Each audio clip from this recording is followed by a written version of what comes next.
வணக்கம் உறவுகளே. சிந்தையில் செதுக்கப்பட்ட கதைகளை உங்களின் செவி வழியே செலுத்தும் முயற்சியினூடே செழிலி ஆடியோ நாவல்ஸுக்கு உங்களை வரவேற்பது உங்கள் செழிலி.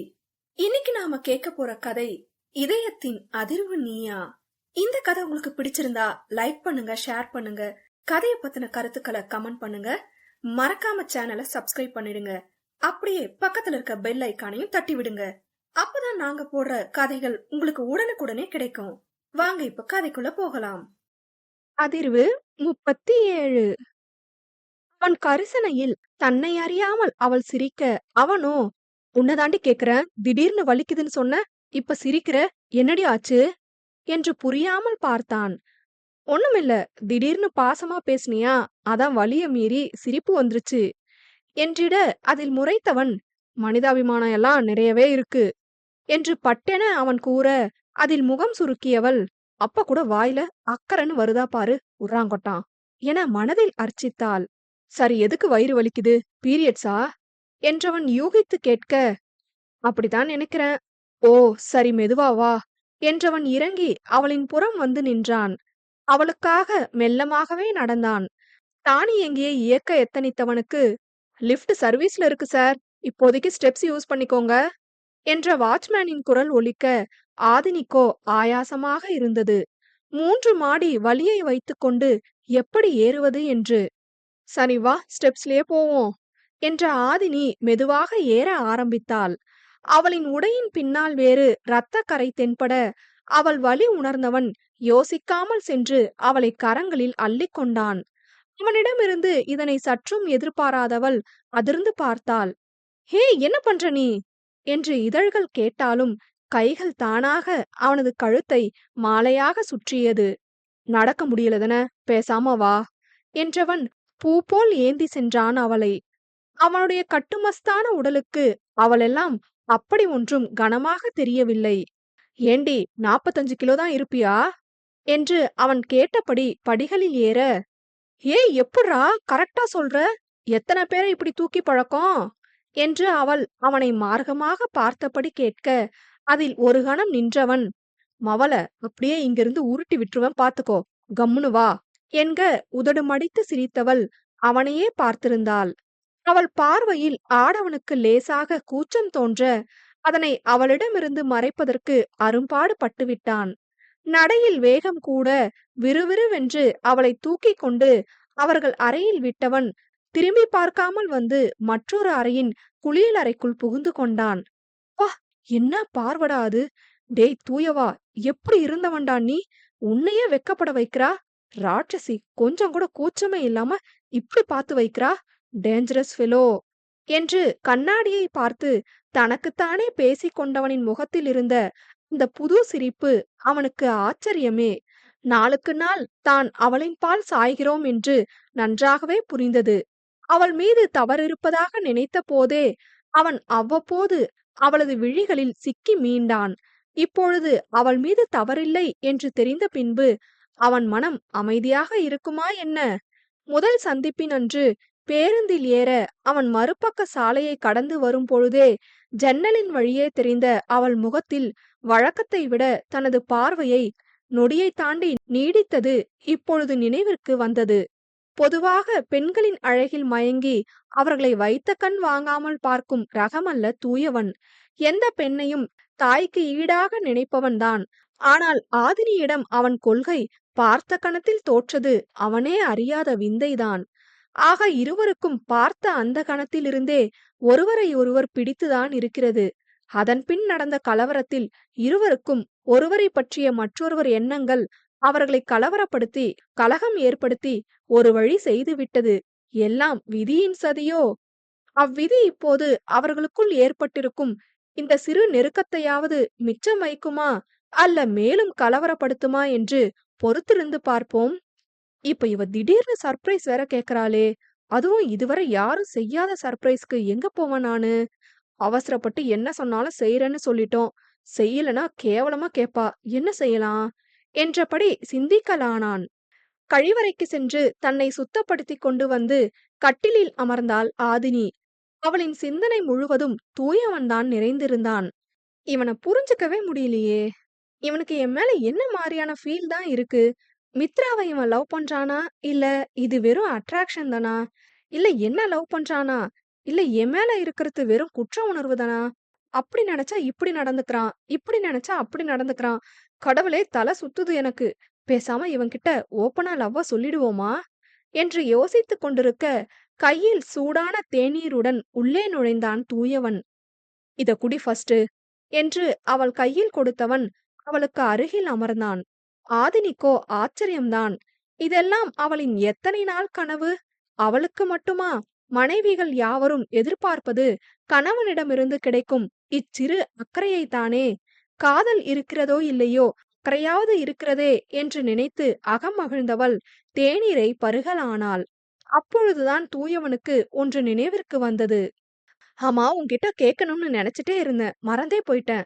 அன்னைக்கு நம்ம ஹாஸ்பிட்டல்ல இருந்து டிஸ்சார்ஜ் ஆகி வீட்டுக்கு வந்தப்ப, நீ எனக்கு காஃபி போட்டு கொடுத்தல்ல? என்று கேட்க, ஆதினியோ திருட்டுத்தனமாக முழித்தாள். போச்சு மாட்டிக்கிட்டோம் என்று நினைத்தவள், ஆமா அதுக்கென்ன? என்றாள் சாதாரணமாக. எப்படி அவ்ளோ சூப்பரா போட்ட? லிட்ரலி ஐ காட் ஷாக்டு என்று அவன் கூற, அதனை கேட்டதும் தேநீரை குடித்துக் கொண்டிருந்தவளுக்கு புரை ஏறியது. என்னடா சொல்ற நீ? என்று தன் வாயை துடைத்தபடி அவள் கேட்க, அவனோ, ஆமாடி எனக்கு பிடிச்ச எக்ஸாக்ட் டேஸ்ட். நான் போட்டா மட்டும்தான் அந்த டேஸ்ட்ல இருக்கும். இதுவரைக்கும் யாரும் அந்த டேஸ்ட்ல எனக்கு போட்டு கொடுத்ததில்ல என்று அவன் கூற, அவனின் பாவனையில் அவன் நிஜமாகவே சிலாகித்துதான் கூறுகிறான் என்று புரிந்தது. அதில் அவளுக்கு சிரிப்பு வர, டேய் ஒன்னு சொன்னா கோச்சுக்க மாட்டதான? என்று கேட்டவள் மீண்டும் சிரிக்க, அவனோ, என்னடி? என்றான். ஆக்சுவலி அது அன்னைக்கு உன் மேல இருக்கிற கோபத்துல வேணும்னே சுகர் கம்மியா போட்டு டிகாஷன் அதிகமா ஊத்தி கசப்பா குடிச்சு சாவுன்னு நினைச்சிட்டு வந்து கொடுத்தேன் என்றிட, அவனோ, அடிப்பாவி உன்னை போய் ஒரு நிமிஷம் பெருமையா நினைச்சேன்ல, என்ன சொல்லணும் என்று தலையில் அடித்து கொண்டான். சரிடா சரிடா கோச்சுக்காத. அதான் உன் டேஸ்ட் தெரிஞ்சுட்டே. இனிமே நல்ல மனசோட காஃபி போட்டு தரேன் என்ன? என்று கூறிவிட்டு சிரிக்க, அவனோ, எம்மா தாயே வேணவே வேணாம். இனிமே நீ எப்போ காஃபி போட்டாலும் கோபமாவே போடு. தப்பி தவறி கூட நல்ல மனசோட போற்றாத. கண்டிப்பா கேவலமா இருக்கும் என்று கூற அவளோ சிரித்தாள். சரி இப்போ உனக்கு பெயின் எப்படி இருக்கு? ஃபர்ஸ்ட் டேல இன்னைக்கு முழுக்க அதிகமா இருக்கும். அப்புறம் ஓகே ஆயிடும். எனக்கு தாங்க முடியாத அளவு வலி எல்லாம் இருக்காது. பேர் பண்ணிக்கிற லெவல் தான் என்றாள். ஓஹோ! அப்ப எல்லாருக்குமே பெயின் அதிகமா இருக்காதா? ஒரு சிலருக்கு தானா? ஏன்டா டேய், எனக்கு ஏன் கம்மியா பெயின் இருக்குன்னு ஃபீல் பண்றியோ? ஏய் சீ லூசு. மாதவி எல்லாம் ரொம்பவே துடிப்பா வலியில. அதான் கேட்டேன். ஓ! கரெக்ட் தான். எவ்ரி மந்த் கரெக்ட்டா வந்துட்டா பெயின் கொஞ்சமா இருக்கும். இர்ரெகுலர் பீரியட் இருக்கிறவங்களுக்கு தான் ரொம்ப அதிகமா பெயின் இருக்கும். இதுவரை எனக்கு டிலே பீரியட்ஸோ இர்ரெகுலராவோ இருந்ததில்ல. அதனால நீ சொன்ன மாரி பெயின் கம்மியா இருக்கும் போல. இப்படி ஒண்ணு இருக்கோ? சரி சரி நீ ரெஸ்ட் எடு. நான் டின்னர் செஞ்சுட்டு எழுப்புறேன் என்றவன் சென்று விட்டான். செல்பவனை ரசனையோடு பார்த்தாள் ஆதினி. நீயும் பக்கா ஹஸ்பண்ட் மெட்டீரியல் தான்டா என்று நினைத்து கொண்டவள் சிரித்தபடி ஓய்வெடுக்கலானாள். வெளியே வந்தவனுக்கு திடீரென ஒரு யோசனை தோன்ற, நல்லா இருக்கே இந்த ஐடியா. பட் ஒர்க் அவுட் ஆக சான்ஸ் கம்மிதான். Okay let's have a try என்று நினைத்தவன் பிறகு கண்மூடி அமர்ந்து எதையோ நினைவு கூற எத்தனிக்க ஒரு வழியாக அவன் யோசித்ததற்கு விடை கிடைத்தது. எப்படியாச்சும் கரெக்டா இருக்கணும் என்று மனதில் நினைத்தவன் மடிக்கணினியில் கேலண்டர் செயலியை எடுத்து ஆராய்ச்சியில் இறங்க முடிவில் அவன் இதழ்கள் விரிந்தது. Wow perfect. ஆக்சுவலி இது செம coincidence. I did not expect this என்றவனுக்கோ ஏக மகிழ்ச்சி. இதுதான் விதியும் சேர்ந்து ஹெல்ப் பண்றது போல என்று நினைத்தவன் பின் அலைபேசியில் ஒரு கேக் ஆர்டர் செய்து அதில் தான் கூறியது போன்று எழுத கூறினான். அவன் கூறியதை கேட்டவர், சார் என்று கேள்வியாக இழுக்க, என்னாச்சு? நான் கரெக்டா தான் சொல்லியிருக்கேன். நான் சொன்ன மாதிரி கேக்ல எழுதுங்க என்று இவன் திடமாக கூற, அவர், உங்க ஒய்ஃப்காகவா சார் என்று வினவினார். ஆமாங்க. ரொம்ப லக்கி சார் அவங்க. கேக் ரெடி ஆனதும் உங்க வீடு தேடி வரும் கொஞ்ச நேரத்துல. என்ஜாய் யுவர் செலிப்ரேஷன் என்றபடி அழைப்பு துண்டிக்கப்பட்டது. மவள இன்னைக்கு என் சர்ப்ரைஸ்ல நீ வாய பொளக்க போற பாரு என்று நினைத்தவன் இரவு உணவை தயாரிக்க சமையல் அறைக்கு சென்றான்.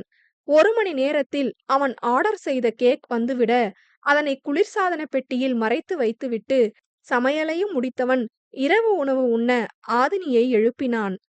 ஏய் எந்திரிடி, சாப்பிட்டுட்டு படு என்றவன் தட்டோடு படுக்கை அறைக்கு வந்திருந்தான். டைனிங் டேபிள்லயே வச்சிருக்கலாம்ல, வந்து சாப்பிட்டிருப்பேன். இந்த திடீர் அக்கறையெல்லாம் எனக்கு பயமா இருக்கே என்று அவள் கேட்க, ஏன் பயம்? கூட இருக்க ஒருத்தி வழியில கஷ்டப்படுறத பார்த்து சும்மா இருக்கிற அளவுக்கு என் அம்மா என்ன கல் நெஞ்சுக்காரனா வளர்க்கல. மூடிட்டு சாப்பிடு என்றவன் அவளிடம் தட்டை கொடுத்துவிட்டு, கீழே சிந்தாம சாப்பிடு, பெட்ல ஃபுட் சிந்தக்கூடாது சொல்லிட்டேன் என்று கூறி முடிக்கவும் சட்னி கொட்டி இருந்தது. போச்சுடா என்றபடி அவள் பாவமாக பார்க்க அவன் முகம் மாறியது. எதையோ கூற வந்தவன் தன்னைத்தானே ஆசுவாசப்படுத்திவிட்டு, எந்திரிச்சு ஷோஃபால உட்காரு, நான் பெட்ஷீட் சேஞ்ச் பண்றேன் என்றவன் படுக்கை விரிப்பை கழட்டி வேறு ஒன்றை மாட்டிவிட்டு பழையதை துணி துவைக்கும் இயந்திரத்தில் போட்டுவிட்டு கைகளை அலம்பிவிட்டு வந்தான். சாரி, தெரியாம கொட்டிட்டேன் என்க. தட்ஸ் ஓகே என்றவன் தானும் சாப்பிட்டு விட்டு வந்து பால்கனியில் நின்றான். சாப்பிட்டு கை கழுவி விட்டு வந்தவள் அவனோடு சேர்ந்து பால்கனியில் நின்றாள். ஆதினி, சொல்லுடா. நான் ரெடி, நீ ரெடியா என அவன் பட்டென கேட்கவும், எது என்றாள் அதிர்ந்தபடி. அப்பொழுதுதான் தான் கேட்டதில் வேறு கோணம் இருப்பதை உணர்ந்தவனுக்கு சிரிப்பு வந்தது. ஐ மீன் சர்ப்ரைஸ் கேட்டல, கொடுக்க நான் ரெடி, நீ ரெடியா என்றான். டேய், ஈவினிங் தானே சொன்ன, அதுக்குள்ளவா ரெடி பண்ணிட்ட? என்ன ஏதாச்சும் கிஃப்ட் ஆர்டர் பண்ணி வர வச்சியா? அதுக்கும் வாய்ப்பில்லையே. ஆர்டர் பண்ணா வர 2-3 நாள் ஆகுமே. ஒருவேளை சமர் அண்ணா கிட்ட சொல்லி வாங்கிட்டு வர சொன்னியா?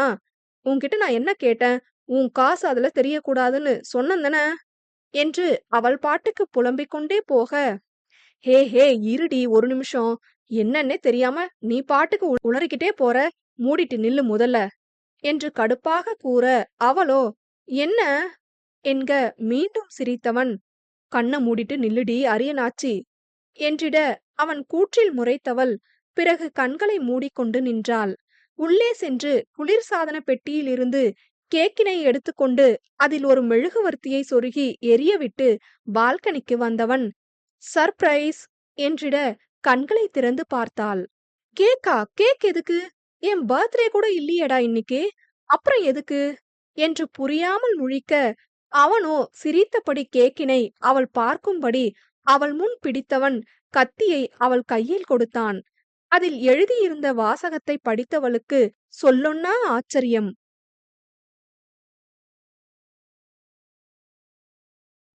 அதிர்வு 38. கேக்கில் இருந்த வாசகத்தை கண்டவளின் வாய் பிளந்தது ஆச்சரியத்தில். அவளுக்கே தெரியாத விஷயத்தை அவன் கண்டுபிடித்திருக்கிறான் என்றால் அவளுக்கு ஆச்சரியம் இருக்காதா என்ன? Happy periods day and also enjoy your 100th period என்று எழுதியிருந்தது அதில். ஆதினிக்கு கண்கள் கலங்கியது. யாரும் இது போன்று கண்டிப்பாக ஒரு ஆச்சரியத்தை கொடுக்க மாட்டார்கள். அவள் கண்களாலேயே நிஜமா என்று அவனை பார்த்து கேட்க, அவனோ எஸ், இன்னைக்கு February 5 national menstrual health and awareness day என்றான் சிரித்தபடி. அது கூட பரவாயில்ல, 100வது பீரியட்ஸ்னு எப்படி தெரியும்டா உனக்கு? எனக்கே தெரியாதே அது என்றாள் விழிகள் விரித்து. அவள் கேள்வியில் சிரித்தவன், முதல்ல கேக் கட் பண்ணு, அப்புறம் எக்ஸ்பிளைன் பண்றேன் எனவும் அவனது அன்பில் உருகியவள் கேக்கை வெட்டி முதலில் அவனுக்கு ஊட்ட செல்ல அவனோ அவளுக்கு ஊட்டினான். பிறகு அவனுக்கு கொடுக்க வாங்க வந்தவன் பின்பு பிறகு சாப்பிட்டுக் கொள்வதாக கூறினான். அவளிடமிருந்து கேக்கினை வாங்கி ஓரமாக வைத்துவிட்டு, சரி சரி சொல்லு, எப்படி தெரியும் என்க அவனோ கூற ஆரம்பித்தான். ஆக்சுவலி எனக்கு எந்த ஐடியாவும் இல்ல. நாம பீரியட்ஸ் பெயின் பத்தி பேசிட்டு இருந்தோம்ல, அப்பதான் ஒன்னு தோணுச்சு. இப்ப நீ பீரியட்ஸ்ல இருக்கதன, சோ பீரியட்ஸ் ரிலேட் பண்ணி ஏதாச்சும் சர்ப்ரைஸ் பண்ணலாம்னு யோசிச்சேன். அப்பதான் உன் வீட்டுக்கு மறு வீட்டுக்கு போனப்ப மாமா உன்னோட ஆல்பம் காட்டினாங்கல்ல, அதுல டேட் என்ன போட்டிருந்துச்சுன்னு யோசிச்சேன். ரொம்ப யோசிச்சேன். எக்ஸாக்ட் டேட் ஞாபகம் இல்ல, ஆனா மாசமும் வருஷமும் ஞாபகம் இருந்துச்சு. அக்டோபர் 2015 மட்டும் ஞாபகம் வந்துச்சு. நீ வேற இதுவரை ஒரு தடவை கூட உனக்கு delay periods or irregular periods இருந்தது இல்லைன்னு சொன்னியா? சரி, அதுல இருந்து கணக்கு பண்ணி இது எத்தனையாவது பீரியட்ஸ்னு பார்க்கலாம். ஜஸ்ட் அதை வச்சு உன்னை சர்ப்ரைஸ் பண்ணலாம்னு தான் யோசிச்சு கால்குலேட் பண்ண ஸ்டார்ட் பண்ணேன். ஆக்சுவலி இங்கதான் எனக்கும் சர்ப்ரைஸ். கரெக்டா அக்டோபர் 2015ல இருந்து பிப்ரவரி 2024 100வது மாசம். I literally getting shock. அது மட்டும் இல்ல, எதேச்சியா நெட்ல தேடும்போது February 5 national menstrual health and awareness டேங்கிறதே அதுக்கப்புறம் தான் தெரியும். எல்லாம் ஒரு மேஜிக் மாதிரி இருந்துச்சு. சரி, நீ சொல்லு, எப்படி என் சர்ப்ரைஸ் என கேட்க அவளுக்கோ அவ்வளவு மகிழ்ச்சி. தனக்காக எவ்வளவு மெனக்கெட்டிருக்கிறான் என்பது நன்றாகவே புரிந்தது. அது மட்டுமல்ல, பேச்சின் இடையே அவளது தந்தையை உன் அப்பா என்று கூறாமல் மாமா என்று உரிமையாக அவன் அழைத்தது கூட அவளை வெகுவாக கவர்ந்தது. I am so impressed, I love என்று பாதியில் நிறுத்த, அவனோ மேலும் அவள் கூறுவதற்கு ஆவலாக தலை சாய்த்து நோக்க, அதனை அறிந்து உதடுமடித்து சிரித்தவள் ஐ லவ் யுவர் சர்ப்ரைஸ் என்றிட, அவனோ ஆவல் குறைந்து ஓ என்றான். தூயவன் மனம் ஏனோ அந்த நொடி அவளுக்கு தன் மீது விருப்பம் இருக்கிறது என்று அவள் உரைக்க மாட்டாளா என்று தோன்றியது. பார்ட்டியில் அவள் பாட்டு பாடியதற்கான அர்த்தத்தை மாதவன் கூறியதிலிருந்து அவனுக்குள் ஒரு கேள்வி. நிஜமாகவே அவள் அதனை நினைத்துதான் அந்த பாடலை பாடினாளா என்று. எனவேதான் இப்பொழுது அவன் மனம் அவளின் விருப்பத்தை கேட்க ஆவல் கொள்கிறது. பேசாம இப்போ நிஜமாவே நம்ம லவ்வ சொல்லிரலாமா என்று ஆதினியும் மனதினுள் நினைத்து கொண்டிருக்க, பாட்டு கேட்கலாமா, நீயே ஏதாச்சும் சாங் பிளே பண்ணு என்றபடி காதொலி பாணில் ஒன்றை அவளிடம் நீட்டினான். அவளுடன் சேர்ந்து பாடல் கேட்பது அவனுக்கு மிகவும் பிடித்திருந்தது. இதோடு 3வது முறை இவர்கள் சேர்ந்து பாடல் கேட்கிறார்கள். அவளும் சிரித்தபடி வாங்கி தன் காதினுள் பொருத்தி கொண்டவள் தன் அலைபேசியில் இணைத்தாள் ப்ளூடூத் மூலம். அவள் இதற்கு முன்பு கேட்டு பாதியில் நிறுத்தப்பட்ட பாடல் ஒலிக்க ஆரம்பித்தது. இதுவரை என் இருதயம் இந்த உணர்வினில் தடுமாறவில்லை. முதல் முறை இந்த இளமையின் சுகம் உணர்கிறேன், நான் தூங்கவில்லை. கொடையோடு நான் போனேன், வழியினில் ஏனோ நனைகின்றேன். ஏனோ அவர்களுக்கென்று எழுதப்பட்ட வரிகளாக அவ்வளவு பொருந்தி இருந்தது இருவரின் மனநிலைகளுக்கும். தூயவனின் வாழ்க்கையில் இதெல்லாம் நினைத்து கூட பார்த்திருக்க மாட்டான், இப்படிப்பட்ட அழகான தருணமெல்லாம் தன் வாழ்வில் நடக்கும் என்று. அப்போது சரியாக ஆதினியின் அலைபேசி அலற காதம்பரிதான் அழைத்திருந்தாள்.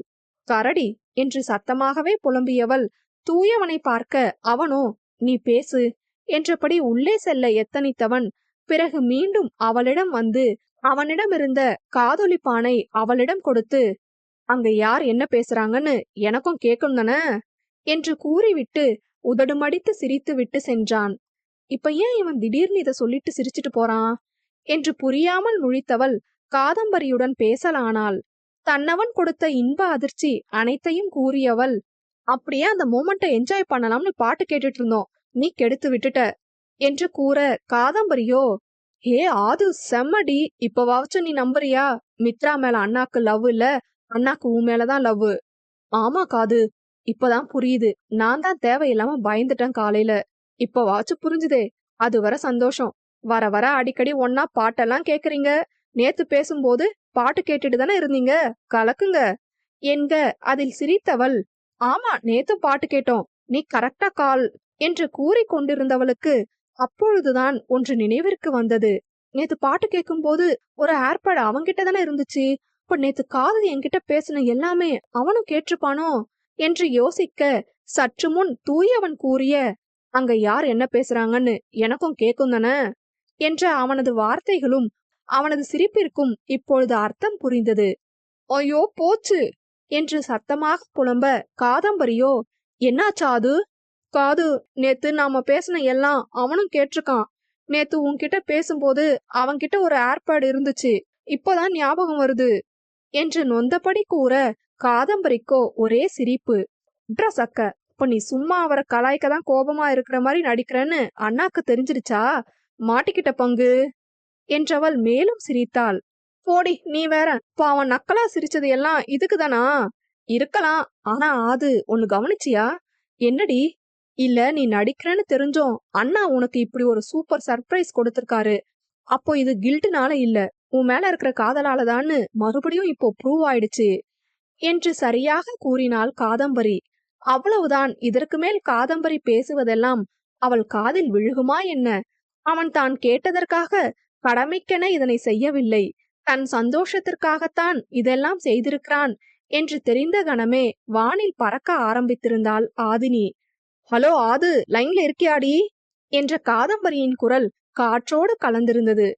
லவ்னு வந்தா ஃப்ரெண்ட மறந்துடுறாங்கப்பா என்று புலம்பிய காதம்பரிக்கு சமரின் நினைவு வந்தது. இவர் விஷயத்துல என்ன முடிவு எடுக்கிறதுனே தெரியலையே. நாளைக்கு நாம இதுதான் விஷயம்னு அவர்கிட்ட சொல்லிருவோம். அப்புறம் நடக்கிறது நடக்கட்டும் என்று நினைத்தவள் சமரின் எண்ணுக்கு நாளைக்கு ஈவினிங் மீட் பண்ணலாமா என்ற குறுஞ்செய்தி ஒன்றை தட்டிவிட்டவள் ஏக்க பெருமூச்சு விட்டு உறங்க ஆரம்பித்தாள். இங்கு தூயவன் முன் சென்று நின்றவள் முறைக்க அவனோ என்னவென்று பார்த்தான்.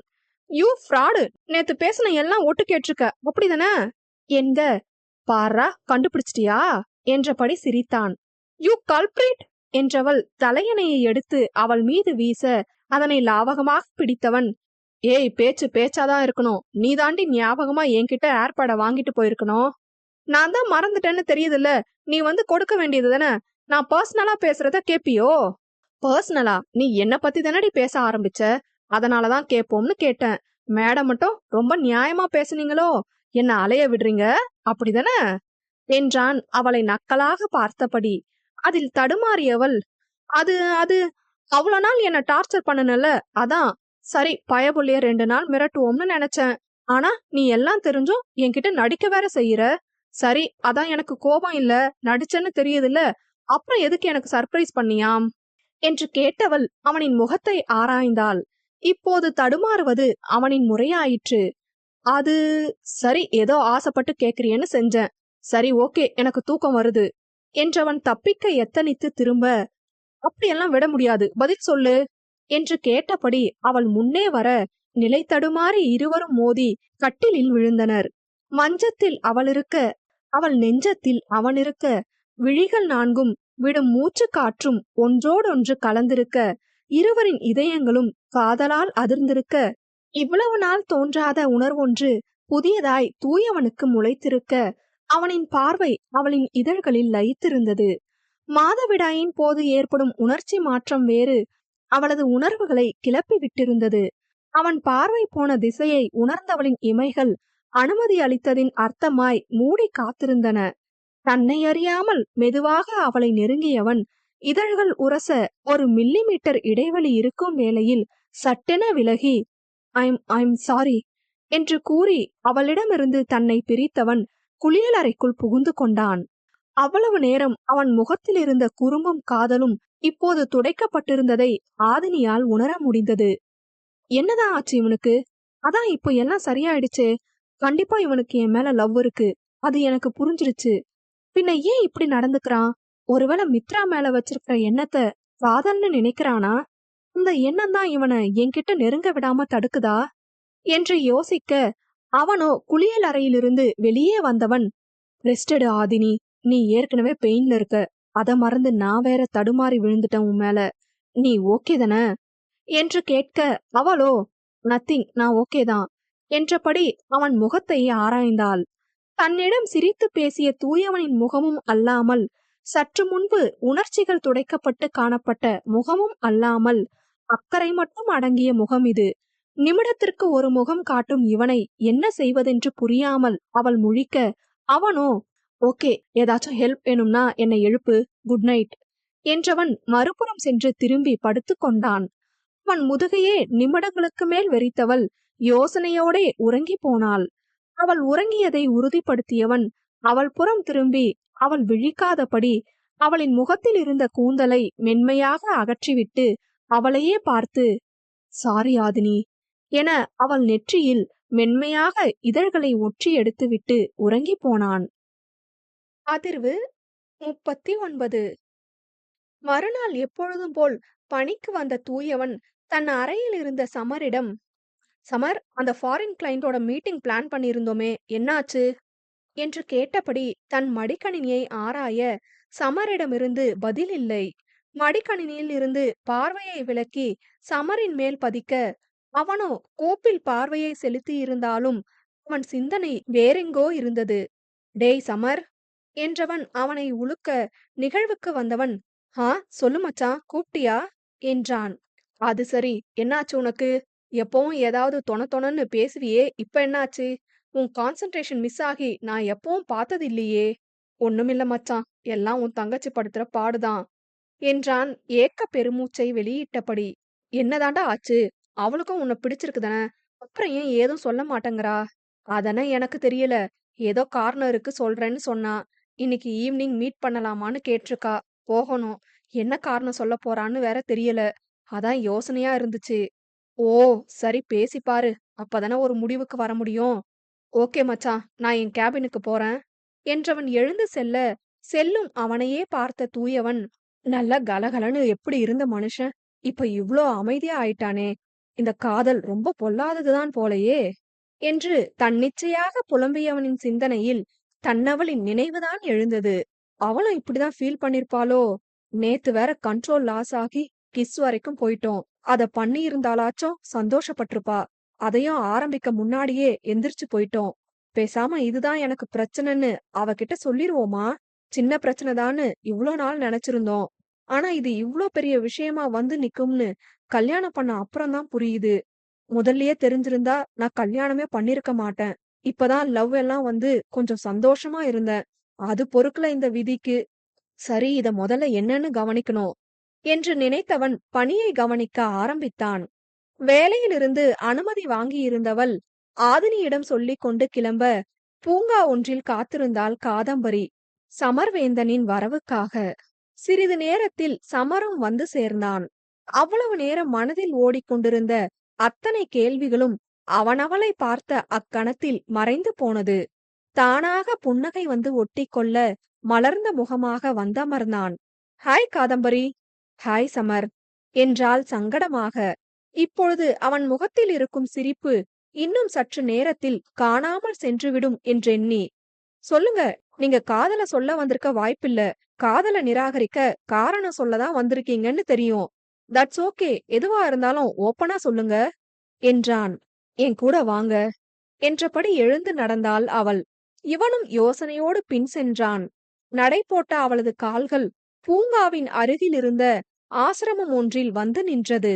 உள்ள வாங்க என்று அழைக்க யோசனையோடே சென்றான். குழந்தைகள் அனைவரும் துள்ளி விளையாடிக் கொண்டிருந்தனர்.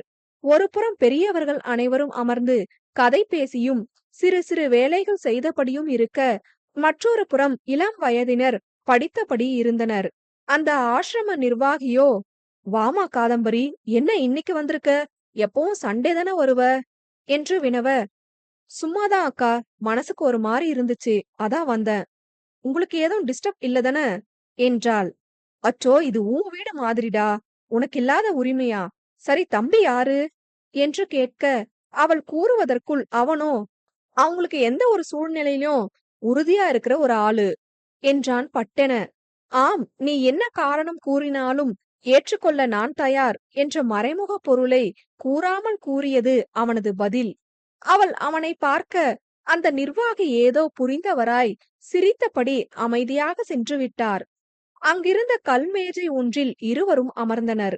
சிறிது நேரம் அமைதியாக விளையாடும் குழந்தைகளையே பார்த்தவளின் எண்ணங்கள் பின்னோக்கி நகர, சிந்தைகள் வாய்வழியே வார்த்தைகளாய் வெளிவரத் தொடங்கியது. எனக்கு 5 வயசு இருக்கும்போது என் அப்பா அம்மா ஒரு ஆக்சிடென்ட்ல இறந்துட்டாங்க. அப்பா அம்மா லவ் மேரேஜ்ங்கிறதுனால சொந்தக்காரங்கன்னு சொல்லிக்க பெருசா யாரும் இல்ல. அவ்வளவு நாள் குட்டி குருவி கூடு மாதிரி எங்க குடும்பம் இருந்தாலும் ரொம்ப சந்தோஷமா இருந்தோம். திடீர்னு அந்த குருவி கூடு புயலுக்கு எங்கேயோ பறந்து போன மாதிரி நான் இங்க வந்து சேர வேண்டிய நிலைமை வந்துச்சு. 5 வருஷமா அப்பா அம்மா அரவணைப்பிலேயே தூங்கி பழகுனவ தூக்கமே இல்லாம பல நாள் பயந்து முழிச்சே இருந்திருக்கேன். வாழ்க்கையே பயமா இருந்துச்சு. எங்க பார்த்தாலும் பயம், யார பார்த்தாலும் பயம். பயம் எல்லாம் போய் நான் நார்மலா மத்தவங்க கிட்ட பேசி பழகுறதுக்கே எனக்கு 5 வருஷம் டைம் தேவைப்பட்டுச்சு. ஆசிரமத்துல இருந்தே பக்கத்துல இருக்கிற கவர்மெண்ட் ஸ்கூல்ல சேர்த்து விட்டாங்க. ஸ்கூல் போனாலும் யார்கிட்டயும் பேசாம தனியாவே இருப்பேன். என் 10 வயசுக்கு அப்புறம்தான் ஓரளவு விவரம் புரிஞ்சு இந்த வாழ்க்கைய ஏத்துக்கிட்டு வாழ பழகுனேன். இப்ப வந்தாங்களே அந்த அக்கா மட்டும்தான் அப்பப்போ எனக்கு ஆறுதல். தனிமை நான் வெறுக்கிற ஒண்ணு. ஆனா தெரிஞ்சோ தெரியாமையோ அந்த தனிமையில நான் 23 வருஷமா இருக்க வேண்டிய நிலைமை. கவர்மெண்ட் ஸ்கூல்ல படிச்சு நல்ல மார்க் வாங்கி மெரிட்ல கவர்மெண்ட் காலேஜ்ல சீட் வாங்கி சைட் பை சைட் பேங்க் எக்ஸாம்க்கு அப்போல இருந்தே என்ன ப்ரிப்பேர் பண்ணி காலேஜ் முடிச்ச அடுத்த வருஷம் என் கையில கவர்மெண்ட் வேலை. வேலை கிடைச்ச அப்புறம் இவங்களுக்கு பாரமா இருக்கிறது சரி வராதுன்னு வெளிய ஹாஸ்டலுக்கு வந்தேன். வாரத்துக்கு ஒரு நாள் இங்க வந்து இருந்து என்னால முடிஞ்ச உதவிய இங்க செஞ்சுட்டு இருக்கிறது தான் என்னோட நிம்மதி. ஹாஸ்டல்ல தான் எனக்கு ஆதினி பழக்கம். எங்க யார் கூடயாச்சும் பழகி அவங்களும் நம்மள விட்டு போயிருவாங்களோங்கிற பயமே என்னை யார்கிட்டயும் நெருங்க விடாம தடுத்துச்சு. அப்படியே யாராச்சும் பழக வந்தா அவங்கள நானே அவாய்ட் பண்ணிருவேன். அவங்களும் நான் அவாய்ட் பண்றது தெரிஞ்சு போயிருவாங்க. ஆதினியையும் அப்படிதான் அவாய்ட் பண்ணேன். ஆனா எவ்ளோ அவாய்ட் பண்ணாலும் என்கிட்ட திரும்ப திரும்ப வந்தது அவதான். எனவும் சமர் அவளை பார்க்க அதில் சிரித்தவள், இப்போ நீங்களும் தான் என்றவள் சற்று நேரம் அமைதியாக இருந்தாள். அவனும் அவளே கூறட்டும் என அமைதியாக இருந்தான். மீண்டும் கூற ஆரம்பித்தாள். என் வாழ்க்கையில காதலுங்கிற அத்தியாயத்துக்கு நான் இதுவரை இடம் கொடுத்ததில்ல. இடம் கொடுப்பேன்னு நினைச்சு பார்த்ததும் இல்ல. என்னையும் அறியாம எனக்குள்ள வந்தீங்க. நான் யாரு என்னன்னு எதுவுமே தெரியாம அன்னைக்கு ஹோட்டல்ல முதல் சந்திப்பிலேயே எனக்கு ஆறுதல் வார்த்தை சொன்ன நீங்க அப்பவே எனக்குள்ள ஒரு உணர்வை உருவாக்கிட்டீங்க. நாளடைவுல அது விருட்சமா வளர்ந்ததும் உண்மைதான். ஆனா அந்த விருட்சம் உங்க வாழ்க்கைக்கு தடையா ஆகும்னு தெரிஞ்சும் வளர விட்டது ஏன் தப்புதான் எனவும் அவனோ, உங்க காதல் ஏன் என் வாழ்க்கைக்கு தடையா இருக்கணும் புரியல எனக்கு என்றான். ஏன்னா என்னோட குறிக்கோள் அப்படி. என்ன குறிக்கோள் எதுவா இருந்தாலும் நான் உங்களுக்கு சப்போர்ட்டா இருப்பேன். எப்போதுமே நான் உங்களுக்கு தடையா இருக்க மாட்டேன் என்றான் உறுதியாய். அவன் கூற்றில் விரக்தியாக சிரித்தவள், நீங்க எனக்கு தடையா இருப்பீங்கன்னு நான் ஒரு நாளும் நினைச்சதில்ல. நான் தான் உங்களுக்கு தடையா இருப்பேன் எனவும் பொறுமை இழந்தவன், ப்ளீஸ் நேரடியா விஷயத்துக்கு வாங்க என்றான் தீர்க்கமாய். எனக்கு கல்யாணம் பண்ணி குழந்தை பெத்துக்க எல்லாம் துளி கூட நினைப்பு இல்ல. என்னோட குறிக்கோள் என்ன மாதிரி பெத்தவங்க பாசம் அறியாத ஒரு குழந்தைய தத்தெடுத்து தந்தைக்கு தந்தையா தாய்க்கு தாயா இருந்து அந்த குழந்தைய நான் வளர்க்கணும். நான் இவ்ளோ வருஷமா எந்த ஒரு அன்புக்காக அரவணைப்புக்காக ஏங்குனேனோ அத அந்த குழந்தைக்கு நான் கொடுக்கணும். நான் குழந்தை பெத்துக்க கூடாதுங்கிற முடிவுல தெளிவா இருக்கேன். அது மட்டும் இல்ல, தேவைப்படுறவங்க யாராவது இருந்தா என்னோட கர்ப்பப்பைய தானம் பண்ணவும் நான் ரெடியா இருக்கேன். இதுதான் என் முடிவு. இதுக்கு நீங்க எதுவும் சொல்ல தேவையில்ல. நம்ம காதல இங்கேயே குழி தோண்டி புதைச்சிருங்க. ஐ எம் சாரி என்றவள் திரும்பி பார்க்காமல் எழுந்து சென்றுவிட, செல்லும் தன்னவளை அதிர்ந்து நோக்கினான் சமர்வேந்தன்.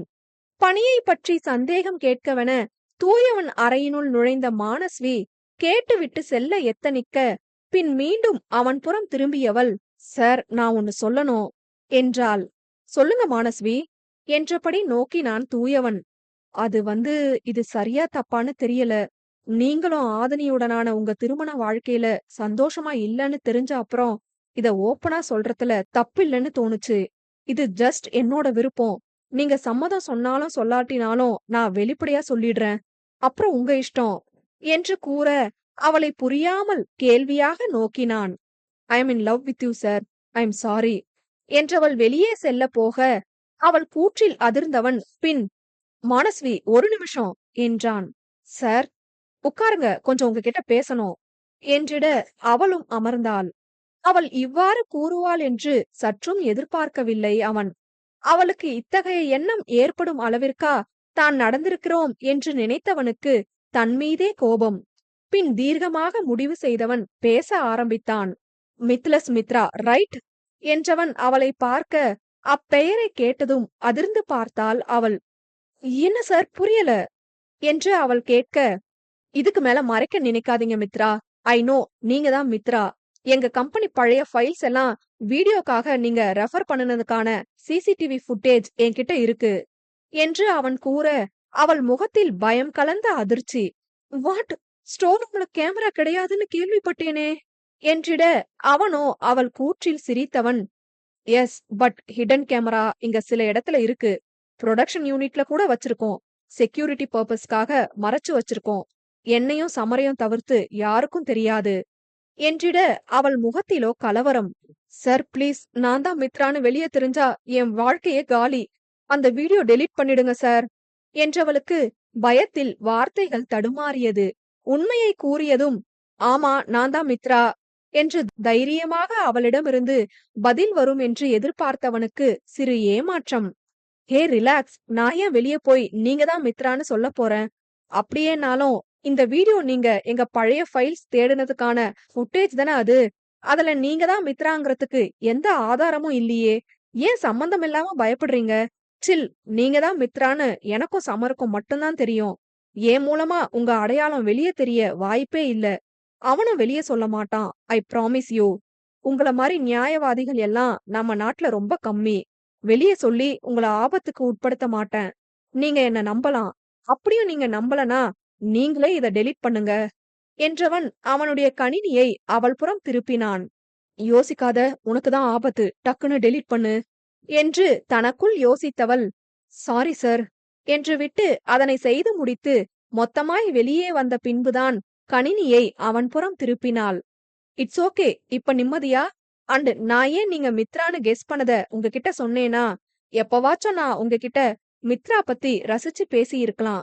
நம்மள பத்தி ஒருத்தவங்க நம்ம கிட்டயே ரசிச்சு சொல்லும்போது யாருக்கா இருந்தாலும் அந்த ஈர்ப்பு வரத்து இயல்புதான்.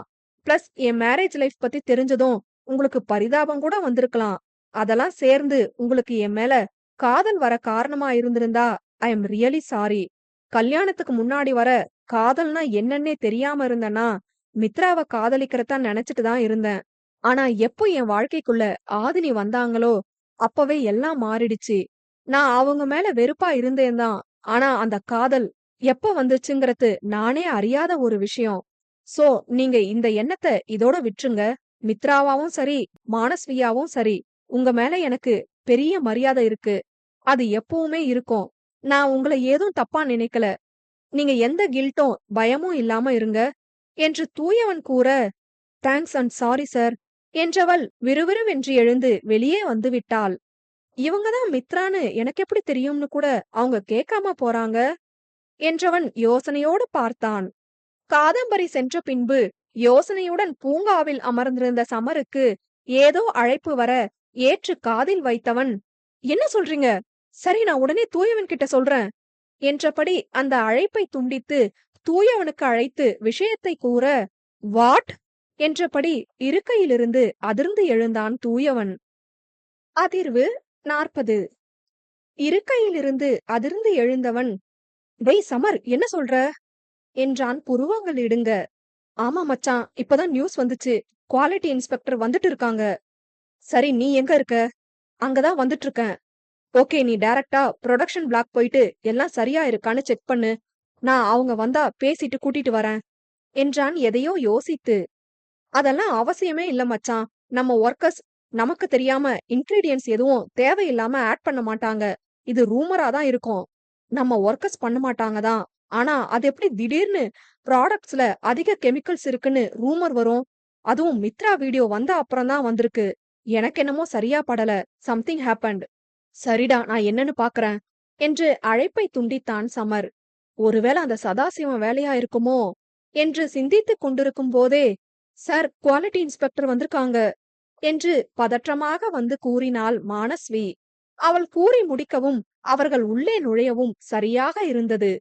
Mister Thooyavan, Indira group of companies ப்ராடக்ட்ஸ்ல அதிக தீங்கு விளைவிக்கக்கூடிய கெமிக்கல் கலக்கப்படுறதா எங்களுக்கு தகவல் வந்திருக்கு. We have to check your production unit. Hello sir, 3 வருஷமா இந்த கம்பெனி ரன் பண்ணிட்டு இருக்கேன். சில நாள்லயே என் ப்ராடக்ட்ஸ் நல்ல ரீச் ஆக காரணமே நான் இயற்கையா செய்யறது தான். இவ்ளோ நாள் இல்லாம இப்ப இப்படி தகவல் வந்திருக்குன்னா கண்டிப்பா இது பொய்யான தகவலா தான் இருக்க முடியும் என்றான் நிமிர்வாய். உங்கள பத்தி நாங்களும் கேள்விப்பட்டிருக்கோம் மிஸ்டர் தூயவன். ஆனாலும் கம்ப்ளைண்ட் வந்த அப்புறம் செக் பண்ண வேண்டியது எங்க கடமை. அதுக்கு நீங்க ஒத்துழைப்பீங்கன்னு நம்புறோம். யா ஷூர் என்றவன் அவர்களை தயாரிக்கும் பகுதிக்கு அழைத்து சென்றான். அங்கு சமர் அனைத்தையும் பரிசோதித்துக் கொண்டிருந்தான். சமர், நம்ம ஃபைல் அண்ட் லிஸ்ட் எல்லாம் எடுத்துக்காட்டு.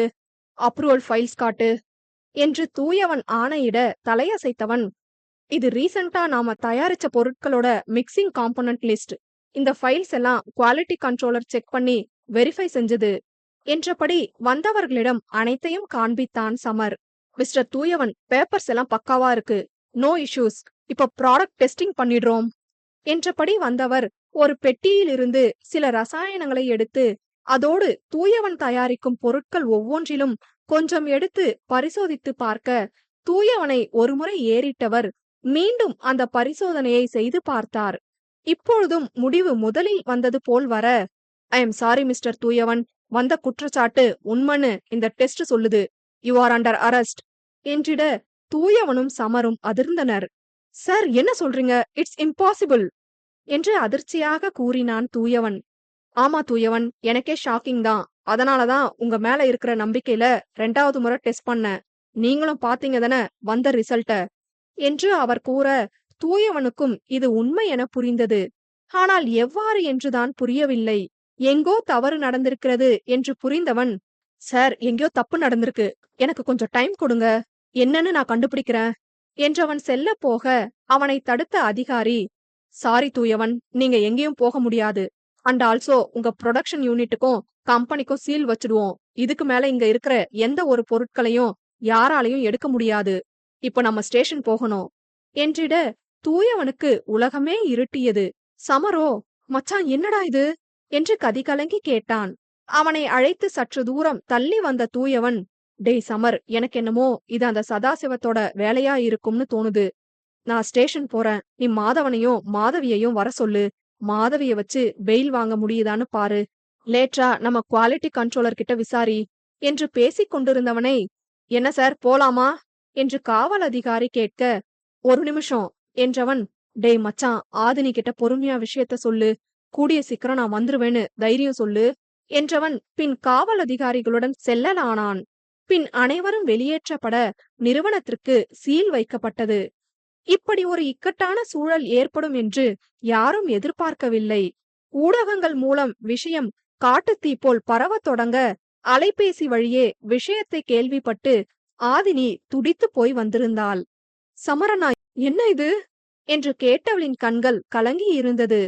எங்களுக்கும் ஒன்னும் புரியல ஆதினி, யாரோ செஞ்ச சதி, அந்த சதாசிவத்தோட வேலையா கூட இருக்கலாம் என்றவனுக்கு கண்கள் முழுக்க கோபம். இப்ப என்னன்னா செய்யறது என்றவளுக்கு உலகமே சூன்யமாகி போனது. மணி ஏற்கனவே 7 ஆகுது. இதுக்கு மேல நாம வக்கீல கூட்டிட்டு போய் நிப்பாட்டினாலும் வெளியே விட மாட்டாங்க. விடியற வரைக்கும் வெயிட் பண்ணணுமா? எனக்கும் எல்லா வழியும் அடைச்சது போல இருக்கு.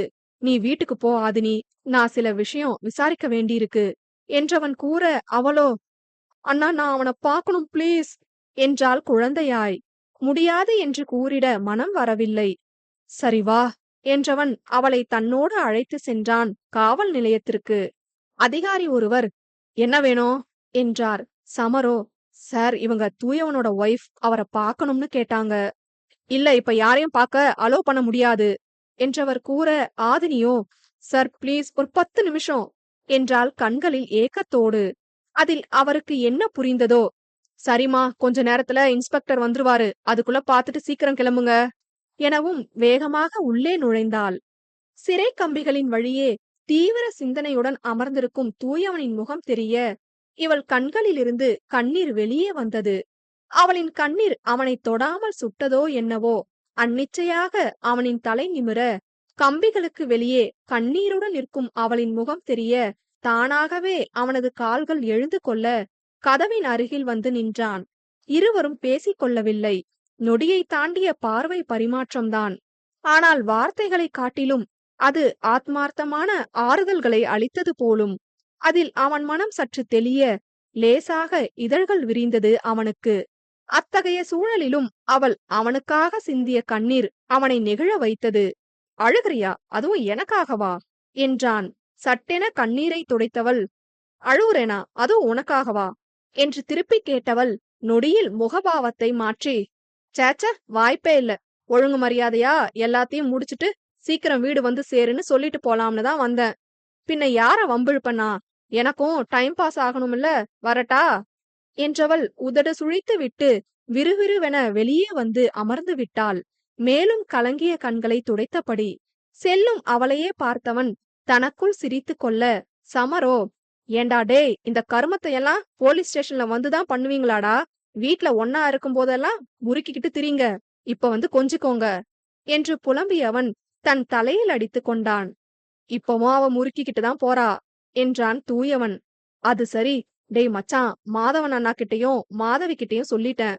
2 பேரும் வீட்ல பொறுமையா விஷயத்த எடுத்து சொல்லிட்டு இன்னைக்கு கிளம்பிடுவாங்க. நாளைக்கு காலையில பெயில் ப்ராசஸ் முடிச்சு நாளைக்குள்ள நீ வெளியே வந்துடலாம். நீ எதுவும் ஒரி பண்ணாத. அதான் நீ இருக்கியே, அப்புறம் நான் ஏன் கவலைப்பட போறேன் என்றான் கர்வமாய். அதில் அகமகிழ்ந்த சமரோ, இப்போ ஆதினிய வீட்ல விட்டுட்டு நம்ம குவாலிட்டி கண்ட்ரோலரை பார்க்க தான் போறேன், என்ன பிரச்சனைன்னு தெரிஞ்சிரும் என்க தூயவனோ, நோ, இப்ப நம்ம கண்டுபிடிக்க வேண்டியது இதுக்கு யார் காரணம்னு இல்ல, அது சதாசிவம் வேலைதான்னு எனக்கு நல்லாவே தெரியும். ஆனா இத யார் மூலமா செஞ்சாங்க என்னன்னு தான் இப்ப நாம கண்டுபிடிக்கணும். கம்பெனி இப்ப சீல் வச்சதுனால நம்மளால இப்ப செக் பண்ண முடியாது. சோ யோசிப்போம் என்னன்னு. சரி மச்சான், நாளைக்கு நீ வெளிய வந்துருவல, அப்புறம் பாத்துக்கலாம். சரிடா. டேய் சமர், காதம்பரி கிட்ட சொல்லி ஆதினிக்கு துணையா அவ கூட இருக்க சொல்லுடா என்க சமரோ, என்ன மச்சான், தங்கச்சி மேல பாசம் பொழியுது என்றவன் சிரித்தபடி கேட்க, தூயவனோ, நீ மூடிட்டு கிளம்புறியா எனவும், ரைட்டு விடு என்றபடி வெளியே வந்தான் சமர். மதுரையில் கணபதி, இந்திரா, மீனாட்சி பாட்டி, மாதவன் மற்றும் மாதவி அனைவரும் இருக்க, கேசவனும் அபிராமியும் விஷயம் கேள்விப்பட்டு அங்கு வந்தனர். சம்மந்தி, என்ன இது, மாப்பிளைய அரெஸ்ட் பண்ணிட்டாங்களாமே, கேட்டதும் எங்களுக்கு மனசு பதறுது. ஆதினிக்கு கால் பண்ணா அவனும் எடுக்க மாட்டேங்கிறா, அதான் உடனே இங்க வந்துட்டோம் என்றபடி கேசவன் வருந்தி கூற, அதான் சம்மந்தி பேசிட்டு இருக்கோம், வேண்டாத ஆள் பண்ண வேலையா இருக்கும்னு தோணுது என்று கணபதி கூற, மாதவனோ, மாமா நீங்க கவலைப்படாதீங்க, நாங்க இப்ப சென்னை தான் கிளம்புறோம், நாளைக்கு ஜாமீன்ல தூயவனை வெளியே எடுத்துருவோம், அப்புறம் இத யார் செஞ்சாங்கன்னு கண்டுபிடிச்சிடலாம், தூயவன் அப்படி செய்யற ஆள் எல்லாம் இல்ல என்றான் பணிவாய்.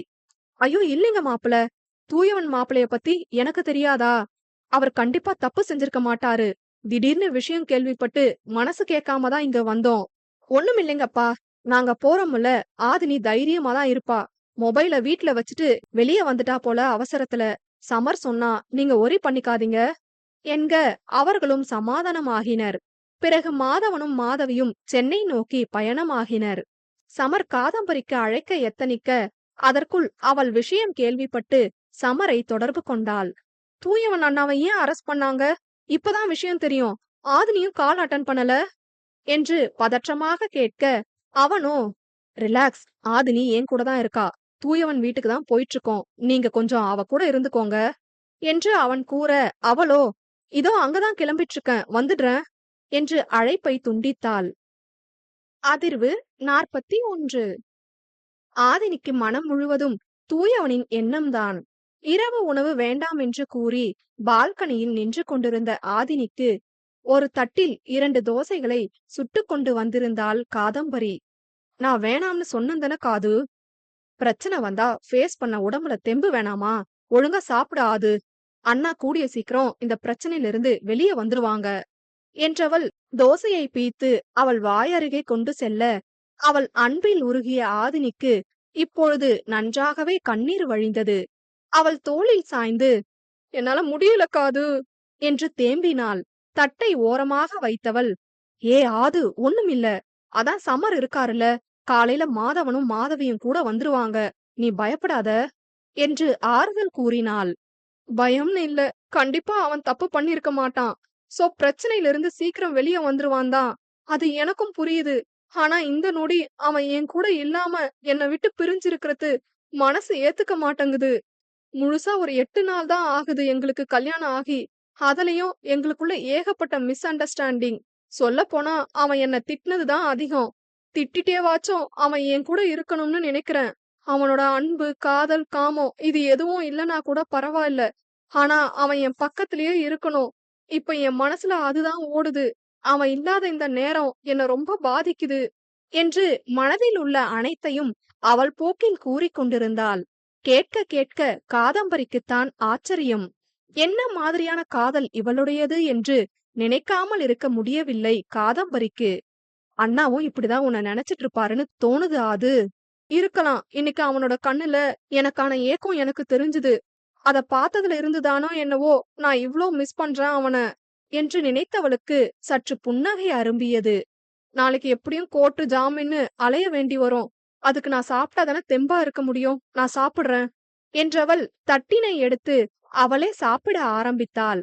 காதம்பரி கூறியது போல சிறையில் தூயவனும் ஆதினியைத்தான் நினைத்து கொண்டிருந்தான்.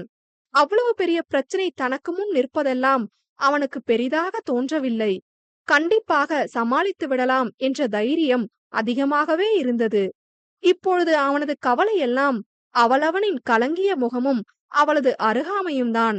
ஏண்டி என்ன இப்படி வதைக்கிற என்று கேட்டுக்கொண்டவனுக்கு, இது நல்லா இருக்கே, கூட இருக்கும்போதெல்லாம் அருமை தெரியாது என்று நக்கலாக கூறியது மனசாட்சி. உண்மைதான், அவ இப்ப தூரமா இருக்கிறது தான் எனக்கு மனசு கேட்க மாட்டேங்குது. உண்மை தெரிஞ்சு எனக்கு 2 நாள் தான் ஆகுது. அதுக்குள்ள எப்படி இவ்ளோ காதல் எனக்கு அவ மேல? ஆச்சரியமாய் தனக்குத்தானே கேட்டுக்கொண்டான். ஏ நடிக்காத நீ, அவள பிடிக்காதுன்னு உன் வாய் சொல்லிட்டு இருந்த அப்பவும் நீ அவள திருட்டுத்தனமா சைட் அடிச்ச, அவளோட நெருக்கத்தை ரசிச்ச, அப்புறம் என்ன என்று கூறி அசிங்கப்படுத்தியது. ஆமால, அதுவும் சரிதான். ஆனா இது எந்த அளவுக்கு பாசிபிள்? அவளால என் கூட சந்தோஷமா வாழ முடியாதுன்னு தோணுது. ஏன்டா அவள கல்யாணம் பண்ணி தொலைச்சோம்னு இருக்கு. நான் அவள விட்டு இப்போ பிரிஞ்சா 2 குடும்பத்தையும் பாதிக்கும். பிரியாம அவ கூட வாழ்ந்தா அவள பாதிக்கும். நான் என்னதான் செய்வேன் என்று மனதினுள் மருகினான். முதலில் காதல் இல்லாமல் அவளை தவிர்த்தான். இப்பொழுது காதல் இருப்பதனால் அவளை தவிர்க்கிறான். அவனது தவிர்ப்புக்கும் தவிப்புக்கும் காரணம்தான் யாதோ? மறுநாள் விடிய மாதவனும் மாதவியும் சென்னை வந்து சேர்ந்தனர். மாதவிக்கு தெரிந்த பெரிய வக்கீல் ஒருவர் இங்கிருக்க, அவரின் உதவி மூலம் நீதிமன்றத்தில் பேசி நடந்த உண்மையை கண்டுபிடிக்க ஜாமீனில் தூயவன் வெளிவந்தே ஆக வேண்டும் என்று அவர்கள் பக்கம் இருக்கும் நியாயமான காரணங்களை எடுத்து கூறி ஜாமீன் தருமாறு வேண்டினர்.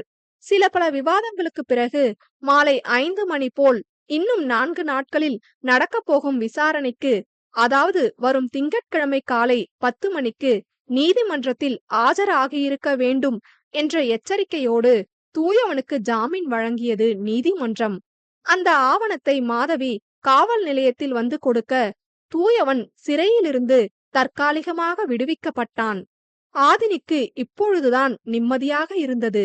அவள் கண்ணில் தென்பட்ட ஆசுவாசத்தை கண்டு கொண்டவனுக்கு அவளின் நேற்றைய தவிப்பு நன்றாகவே புரிந்தது. நேத்து நான் இல்லாம ரொம்ப நிம்மதியா இருந்திருப்பியே என்று நக்கல் தோணியில் அவன் கேட்க, ஆமா பின்ன, ரொம்ப நிம்மதியா இருந்துச்சு. என்ன ஒண்ணு, எனக்கு உன்னை திட்டியே பழகிடுச்சு. நேத்து அதுக்குதான் ஆள் இல்ல என்று சரிக்கு சமமாக நக்கல் செய்தாள். காதம்பரியும் சமருக்கும் தான் அவரவர் நட்புகளின் நடிப்பை பார்த்து, இது உலகமகா நடிப்புடா சாமி என்று நினைத்து கொண்டனர். அனைவரும் காவல் நிலையத்தில் இருந்து வெளியே வர ஆதினிக்கு அழைப்பு வந்தது. அழைப்பை ஏற்று காதில் வைத்தவள், என்ன சார் சொல்றீங்க? நான் எவ்வளவு இக்கட்டான சூழ்நிலையில இருக்கேன்னு ரீசன் சொல்லிதானே 3 நாளைக்கு லீவ் அப்ளை பண்ணிருக்கேன். இப்ப நாளைக்கு கண்டிப்பா வேலைக்கு வந்தாகணும்னு சொல்றீங்க என்று கடுப்பாக பேசிக் கொண்டிருந்தாள். பேசிவிட்டு வந்தவளிடம், என்னாச்சாது என்று வினவினாள் காதம்பரி. நாளைக்கு கண்டிப்பா ஒர்க்குக்கு வந்தே ஆகணும்னு சொல்றாரு மேனேஜர் என்றாள் சோர்வாய். அவருக்கு வேற வேலையே இல்ல என்று காதம்பரி புலம்ப, தூயவனோ, எதுக்கு இப்ப நீ 3 நாள் லீவ் போட்ட என்றான். உங்களுக்கு ஒரு ஹெல்ப்புக்காக தான். அதெல்லாம் வேணாம், நீ ஒர்க்குக்கு போ, லீவ வேஸ்ட் பண்ணாத. அதான் சம்மர், மாதவன், மாதவி இருக்காங்களே, நாங்க பாத்துக்கிறோம். இல்லனா ஒர்க் முடிச்சிட்டு வந்து நீ எங்க கூட ஜாயின் பண்ணிக்கோ என்றான் தன்மையாய். Are you sure? உன்னால என்ன ஹெல்ப் பண்ண முடியும்னு நீ நினைக்கிற என்று கேட்டவனை பார்த்து, அது சரி என்று சிரித்து கொண்டாள் ஆதினி. இவ ஏன் ஒரு தினுசா சிரிக்கிறா என்று நினைத்து கொண்டிருந்தவனை சமர் திசை திருப்பினான். இப்ப என்ன மச்சான் பண்றது? குவாலிட்டி கண்ட்ரோலர் கிட்ட விசாரிச்சியா என்று வினவினான் தூயவன். விசாரிச்சுட்டேன்டா. நம்ம யூஸ் பண்ற பேசிக் கெமிக்கல்ஸ் எப்போதுமே கண்ட்ரோலர் செக் பண்ண அப்புறம்தான் ஆட் பண்ணுவோம். அவர் டெஸ்ட் பண்ணும்போது சரியாதான் இருந்ததா சொன்னாரு. எவிடன்ஸும் காமிச்சாரு. எல்லா டேட்டாவும் பக்காவா இருக்கு என்றிட புருவம் சுருங்கியது தூயவனுக்கு. சோ டெஸ்டிங்ல கரெக்டா தான் இருந்திருக்குன்னா அப்போ மிக்சிங்ல தான் பிரச்சனையா? ஆனா இன்கிரீடியன்ஸ் மிக்ஸ் பண்ணி மிஷின்ல சேர்க்கறது நம்ம ராமு சார் தான். அவரை தவிர்த்து மிக்சிங் டைம்ல வெளியாட்கள் யாரும் ப்ரொடக்ஷன் யூனிட்டுக்குள்ள போக வாய்ப்பே இல்ல.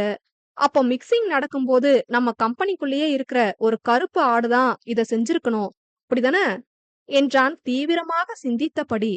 அதான் எனக்கும் தோணுச்சு மச்சான். ஆனா ராமு சார் கண்டிப்பா இத செஞ்சிருக்க மாட்டாரு என்றான் சமர் உறுதியாய். சேச்ச, நானும் ராமு சார சந்தேகப்படல. ஆனா அவர்கிட்ட கேட்டா ஏதாச்சும் க்ளூ கிடைக்கலாம் தானே என்று கூறிக்கொண்டிருக்கும் போதே தூயவனுக்கு அழைப்பு வந்தது. திரையை பார்த்ததும் தூயவனின் புருவங்கள் இடுங்க. யாருடா என்றாள் மாதவி. சதாசிவம் என்று உச்சரித்தன தூயவனின் இதழ்கள் பல்லை கடித்தபடி. அழைப்பை ஏற்று காதில் வைக்க மறுமுனையில், என்ன தம்பி சௌக்கியமா என்று நக்கல் தோய்ந்த கரகரப்பான குரல் கேட்டது. எனக்கு என்ன சாரே, ரொம்ப சௌக்கியமா இருக்கேன் உங்க தயவுல என்று அதே தோணியில் தூயவன் கூற, அங்கு சதாசிவத்துக்கு சற்று கடுப்பாக இருந்தது. கோபமாக தூயவனிடமிருந்து வார்த்தைகள் வரும், அதனை காது குளிர கேட்கலாம் என்று வெறுப்பேற்றவே அழைப்பு விடுத்திருந்தவருக்கு ஏமாற்றமாய் போனது. தம்பி ரொம்ப சாதுவான குணமோ, கொஞ்சம் கூட கோபமே தெரியல. பாத்து தம்பி, காலம் கெட்டு போய் கிடக்கு. இப்படி எல்லாத்துக்கும் அமைதியா இருந்தீங்கன்னா அப்புறம் ஏமாந்து போய் தான் நிக்கணும். இப்ப நிக்கிற மாதிரி அன்னைக்கே சொன்னேன், நாம டையப் வச்சுக்கலாம்னு. கேட்டிருந்தீங்கன்னா இந்த நிலைமை வந்திருக்குமா? விவரம் தெரியாத புள்ளியா இருக்கீங்க போங்க என்று மேலும் வார்த்தைகளால் அவன் கோபத்திற்கு தூபம் போட, அதற்கெல்லாம் அசருபவனா நம் தூயவன்? நீங்க சொல்றது சரிதாங்க ஐயா. ஆனா பாருங்க, ரோட்ல நடந்து போனா சில வெறி பிடிச்ச நாய்ங்க குலைக்கதான் செய்யும். ஒண்ணு நாம கண்டுக்காம போகணும், இல்லனா அதை எப்படி நம்ம கிட்ட இருந்து விரட்டலாம்னு யோசிக்கணும். அதை விட்டுட்டு அது குலைக்குதேன்னு நாமளும் குலைக்கதான் முடியுமா? இல்ல அதுகிட்ட டீலிங் பேசி இனிமே நாம பார்ட்னர்ஸ், என்ன பார்த்து குலைக்காதன்னு சொல்லிதான் திருத்த முடியுமா என்று வார்த்தைகளை அழுத்தம் திருத்தமாக கூற, மறுமுனையில் ஏய் என்று குரல் நாராசமாக ஒலித்தாலும் தூயவனுக்கு மட்டும் நாதஸ்வரமாய் இனித்தது. Cool cool Mr Sadasivam, tension ஆக வேண்டிய நானே அமைதியா இருக்க, உங்களுக்கு என்ன பிரச்சனை? பிபி எகிரி பொட்டுன்னு போய் சேர்ந்துட போறீங்க.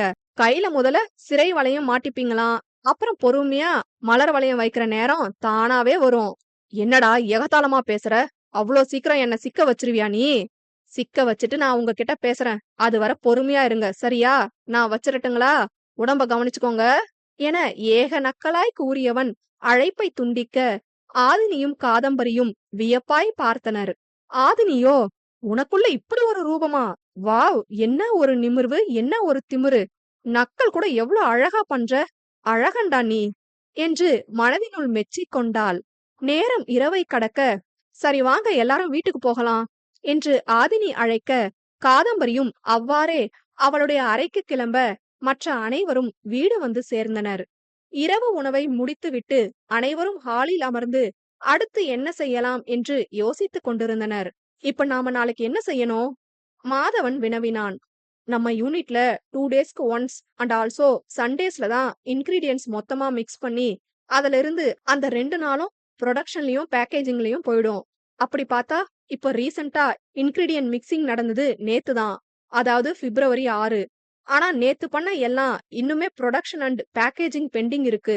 ஏன்னா இன்னைக்கு புதன்கிழமை, நம்ம கம்பெனியோட லீவ் டே. சோ மார்க்கெட் போய் சேர்றதுக்கு வாய்ப்பில்ல. அப்ப நமக்கு வந்த கம்ப்ளைண்ட் இதுக்கு முன்னாடி பண்ணின பேக்கேஜிங் மூலமா தான் வந்திருக்கணும்.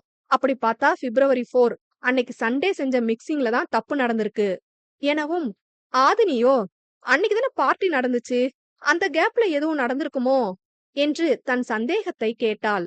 இருக்கலாம், ஆனா ஈவினிங் வாய்ப்பில்ல, மார்னிங் தான் ஏதோ நடந்திருக்கு. Let's come to the point. இப்ப நாம பிப்ரவரி 4 அதுக்கு முன்னாடி மார்க்கெட்டுக்கு லோடான ஸ்டாக்ல சில ப்ராடக்ட்ஸ இது எந்த தேதியில ஸ்டாக் ஆன பொருட்கள்னு ஆதாரத்தோட வாங்கி கோர்ட்ல சப்மிட் செஞ்சாலே போதும். அவங்க டெஸ்ட் பண்ணி இது இப்போ ஒரு தடவை நடந்த தப்பு தான், இதுக்கு முன்னாடி வர நம்ம ப்ராடக்ட்ஸ் கரெக்டா தான் இருந்திருக்குன்னு ப்ரூவ் பண்ணிடலாம் என்று தூயவன் தெளிவாக திட்டம் தீட்டினான். சமரோ, சூப்பர் மச்சான், அப்ப நாம இத ப்ரூவ் பண்ணிட்டா போதும். அத வச்சு இந்த ஒரு வாரத்துக்குள்ளதான் எங்கேயோ தவறு நடந்திருக்கு, அத கண்டுபிடிக்கணும்னா நம்ம சீல் வச்ச கம்பெனிய திறந்தாதான் சிசிடிவி ஃபுட்டேஜ் மூலமா யார் செஞ்சாங்கன்னு கண்டுபிடிக்கலாம்னு சொல்லி திறக்க வைக்கலாம். ஆல்சோ நம்ம சீக்ரெட் கேமரா ஃபுட்டேஜ் மூலமா கண்டிப்பா இத யார் செஞ்சாங்கன்னு தெரிஞ்சிரும், அப்படிதானே என்று அவனுடைய யூகத்தை கூற, எக்ஸாக்ட்லிடா சமர் என்றான். அப்ப நாளைக்கு நாம ஒவ்வொரு டிபார்ட்மெண்டல் ஸ்டோர், மார்க்கெட்னு ஏறி இறங்கி பழைய ஸ்டாக் எங்க கிடைக்குதுன்னு பார்த்து வாங்கி வைக்கணும், அவ்வளவுதானே என்று மாதவன் கேட்க, மாதவியோ, அதெல்லாம் கண்டிப்பா கிடைச்சிரும், இது ஒண்ணும் அவ்வளோ கஷ்டம் இல்லைன்னு நினைக்கிறேன். எல்லா கடையிலயும் சொல்லி வச்ச மாதிரி எல்லா ஸ்டாக்கும் காலியாகி இருக்கவா போகுது என மாதவி கூற, அதற்கு ஆமோதித்த ஆதினியும், ஆமா மாதவி, அப்படியேனாலும் நமக்கு 4 நாள் டைம் இருக்கு இன்னும். இங்க கிடைக்கலைனாலும் வெளியூர் போயினாலும் வாங்கிட்டு வந்துருவோம். வேற வேற ஊர்ல இருக்க அவங்க ஃப்ரெண்ட்ஸ் கிட்ட சொல்லி அந்த ஊர்ல இருக்கிற கடைகள்ல விசாரிக்க சொல்லுங்க. நம்ம ஊர்லயும் அவங்க குடும்பத்துக்கிட்ட சொல்லி விசாரிக்க சொல்லுவோம். ஆல் ஓவர் தமிழ்நாடுல ஒரு கடையில கூடவா பழைய ஸ்டாக் இல்லாம போயிடும் என்று தன் யோசனையை கூற, அனைவருக்கும் சரி என்றே பட்டது. அனைவரது மனதிலும் புது தைரியம் பிறந்தது. பிரச்சனைக்கான பதிலை வெகு விரைவில் கண்டுபிடித்து விட்டோம் என்று தோன்றியது. ஆனால் இதுதான் அவர்களுக்கு பெரிய சவாலாக இருக்கப் போகிறது என்று அறியவில்லை அவர்கள். என்னடா இவன் ஓவரா பேசிட்டு இருக்கான்? எந்த தைரியத்துல இவன் இவ்ளோ பேசுறான்? நம்ம சைடு எதுவும் ஓட்ட இல்லதானே என்று தனது அல்லக்கையிடம் கேட்க, அவனோ அதெல்லாம் பக்காவா பண்ணிருக்கோம் ஐயா. கண்டிப்பா யார் செஞ்சாங்கன்னு அந்த பைய கண்டே பிடிக்க மாட்டான். அது மட்டும் இல்ல, நம்ம செஞ்ச முன்னேற்பாடெல்லாம் ரொம்ப தெளிவா பண்ணிட்டோம். அவன் பொருளை எல்லாம் அவனே வாங்க நினைச்சா கூட முடியாது. அவனோட கடைசி ஸ்டாக், அதாவது நாம கெமிக்கல் நிறைய மிக்ஸ் பண்ணின ஸ்டாக்ஸ் தவிர்த்து மத்த பழைய ஸ்டாக் எல்லாம் ஆல் ஓவர் தமிழ்நாடு முழுக்க அங்கங்க ஆள் வச்சு மொத்தமா வாங்கிட்டோம்ல. 2 நாள் முழுக்க தீயா வேலை செஞ்சிருக்காங்க நம்ம பசங்க. அதுவும் நம்ம குடோன் எல்லாத்துலயும் அவனோட பொருள் தான் நிரம்பி வழியுதுன்னா பாத்துக்கோங்களேன். என்ன ஒண்ணு, அவனோட மொத்த ஸ்டாக்கையும் நாமளே வாங்கி அவனுக்கு நாமளே வியாபாரம் பண்ணி கொடுத்த மாதிரி ஆயிடுச்சு. அது ஒண்ணுதான் வருத்தம் என்றிட, அதற்கு அவரோ, காச பத்தி எனக்கு கவலை இல்ல. எனக்கு இருக்கிற 2டே குறிக்கோள் நிறைவேறணும். அவ்வளோதான். அதுக்காக எவ்ளோ பணத்தை வேணாலும் வாரி இறைக்க நான் தயார். என்னதுங்க ஐயா அந்த 2 குறிக்கோள்? 1, நான் இழந்த பழைய பேர் எனக்கு கிடைக்கணும். அதுக்கு 1, அந்த தூயவன் பயலோட தொழில் இல்லாம ஆகணும். இல்லனா அவன் நம்ம கூட சேர்ந்து நமக்கு கீழே தொழில் பார்க்கணும். அதுதான் என் முதல் குறிக்கோள். இன்னொன்னு, அந்த மித்ரா, என் பெயரை நாசமாக்குனவள எப்படியாச்சும் கண்டுபிடிச்சு அவள போட்டு தள்ளணும் என்றார் மனதினுள் வன்மத்தை தேக்கி. கவலைய விடுங்க ஐயா, அவன் கண்டிப்பா நம்ம யோசிச்சதான் யோசிச்சிருப்பான். 3 நாளா கடக்கடையா ஏறி இறங்குவானே தவிர ஒரு ஆணியும் அவனால புடுங்க முடியாது. அந்த மித்ரா சிரிக்கையையும் கூடிய சீக்கிரம் கண்டுபிடிப்போம் என்று ஏளனமாக சிரித்து வைத்தார் சதாசிவம். அதிர்வு 42. 3 நாட்களாக அலைந்து திரிந்தாயிற்று. பிற ஊர்களில் இருக்கும் தெரிந்தவர்களிடமும் தெரிவித்தாயிற்று. ஆனால் தூயவன் நிறுவனத்தின் பழைய ஸ்டாக் பொருட்கள் ஒன்று கூட யார் கைகளிலும் சிக்கிய பாடில்லை. நாளை நீதிமன்றத்தில் விசாரணை. ஆனால் இன்னும் ஒரு சிறு துரும்பு கூட கிடைத்த பாடில்லை. 2 நாட்களுக்கு முன்பு ஊழியர் ராமுவிடம் விசாரிக்க சென்றபோது, வணக்கம் ராமு சார். தூயவன் உள்ளே நுழைந்தான்.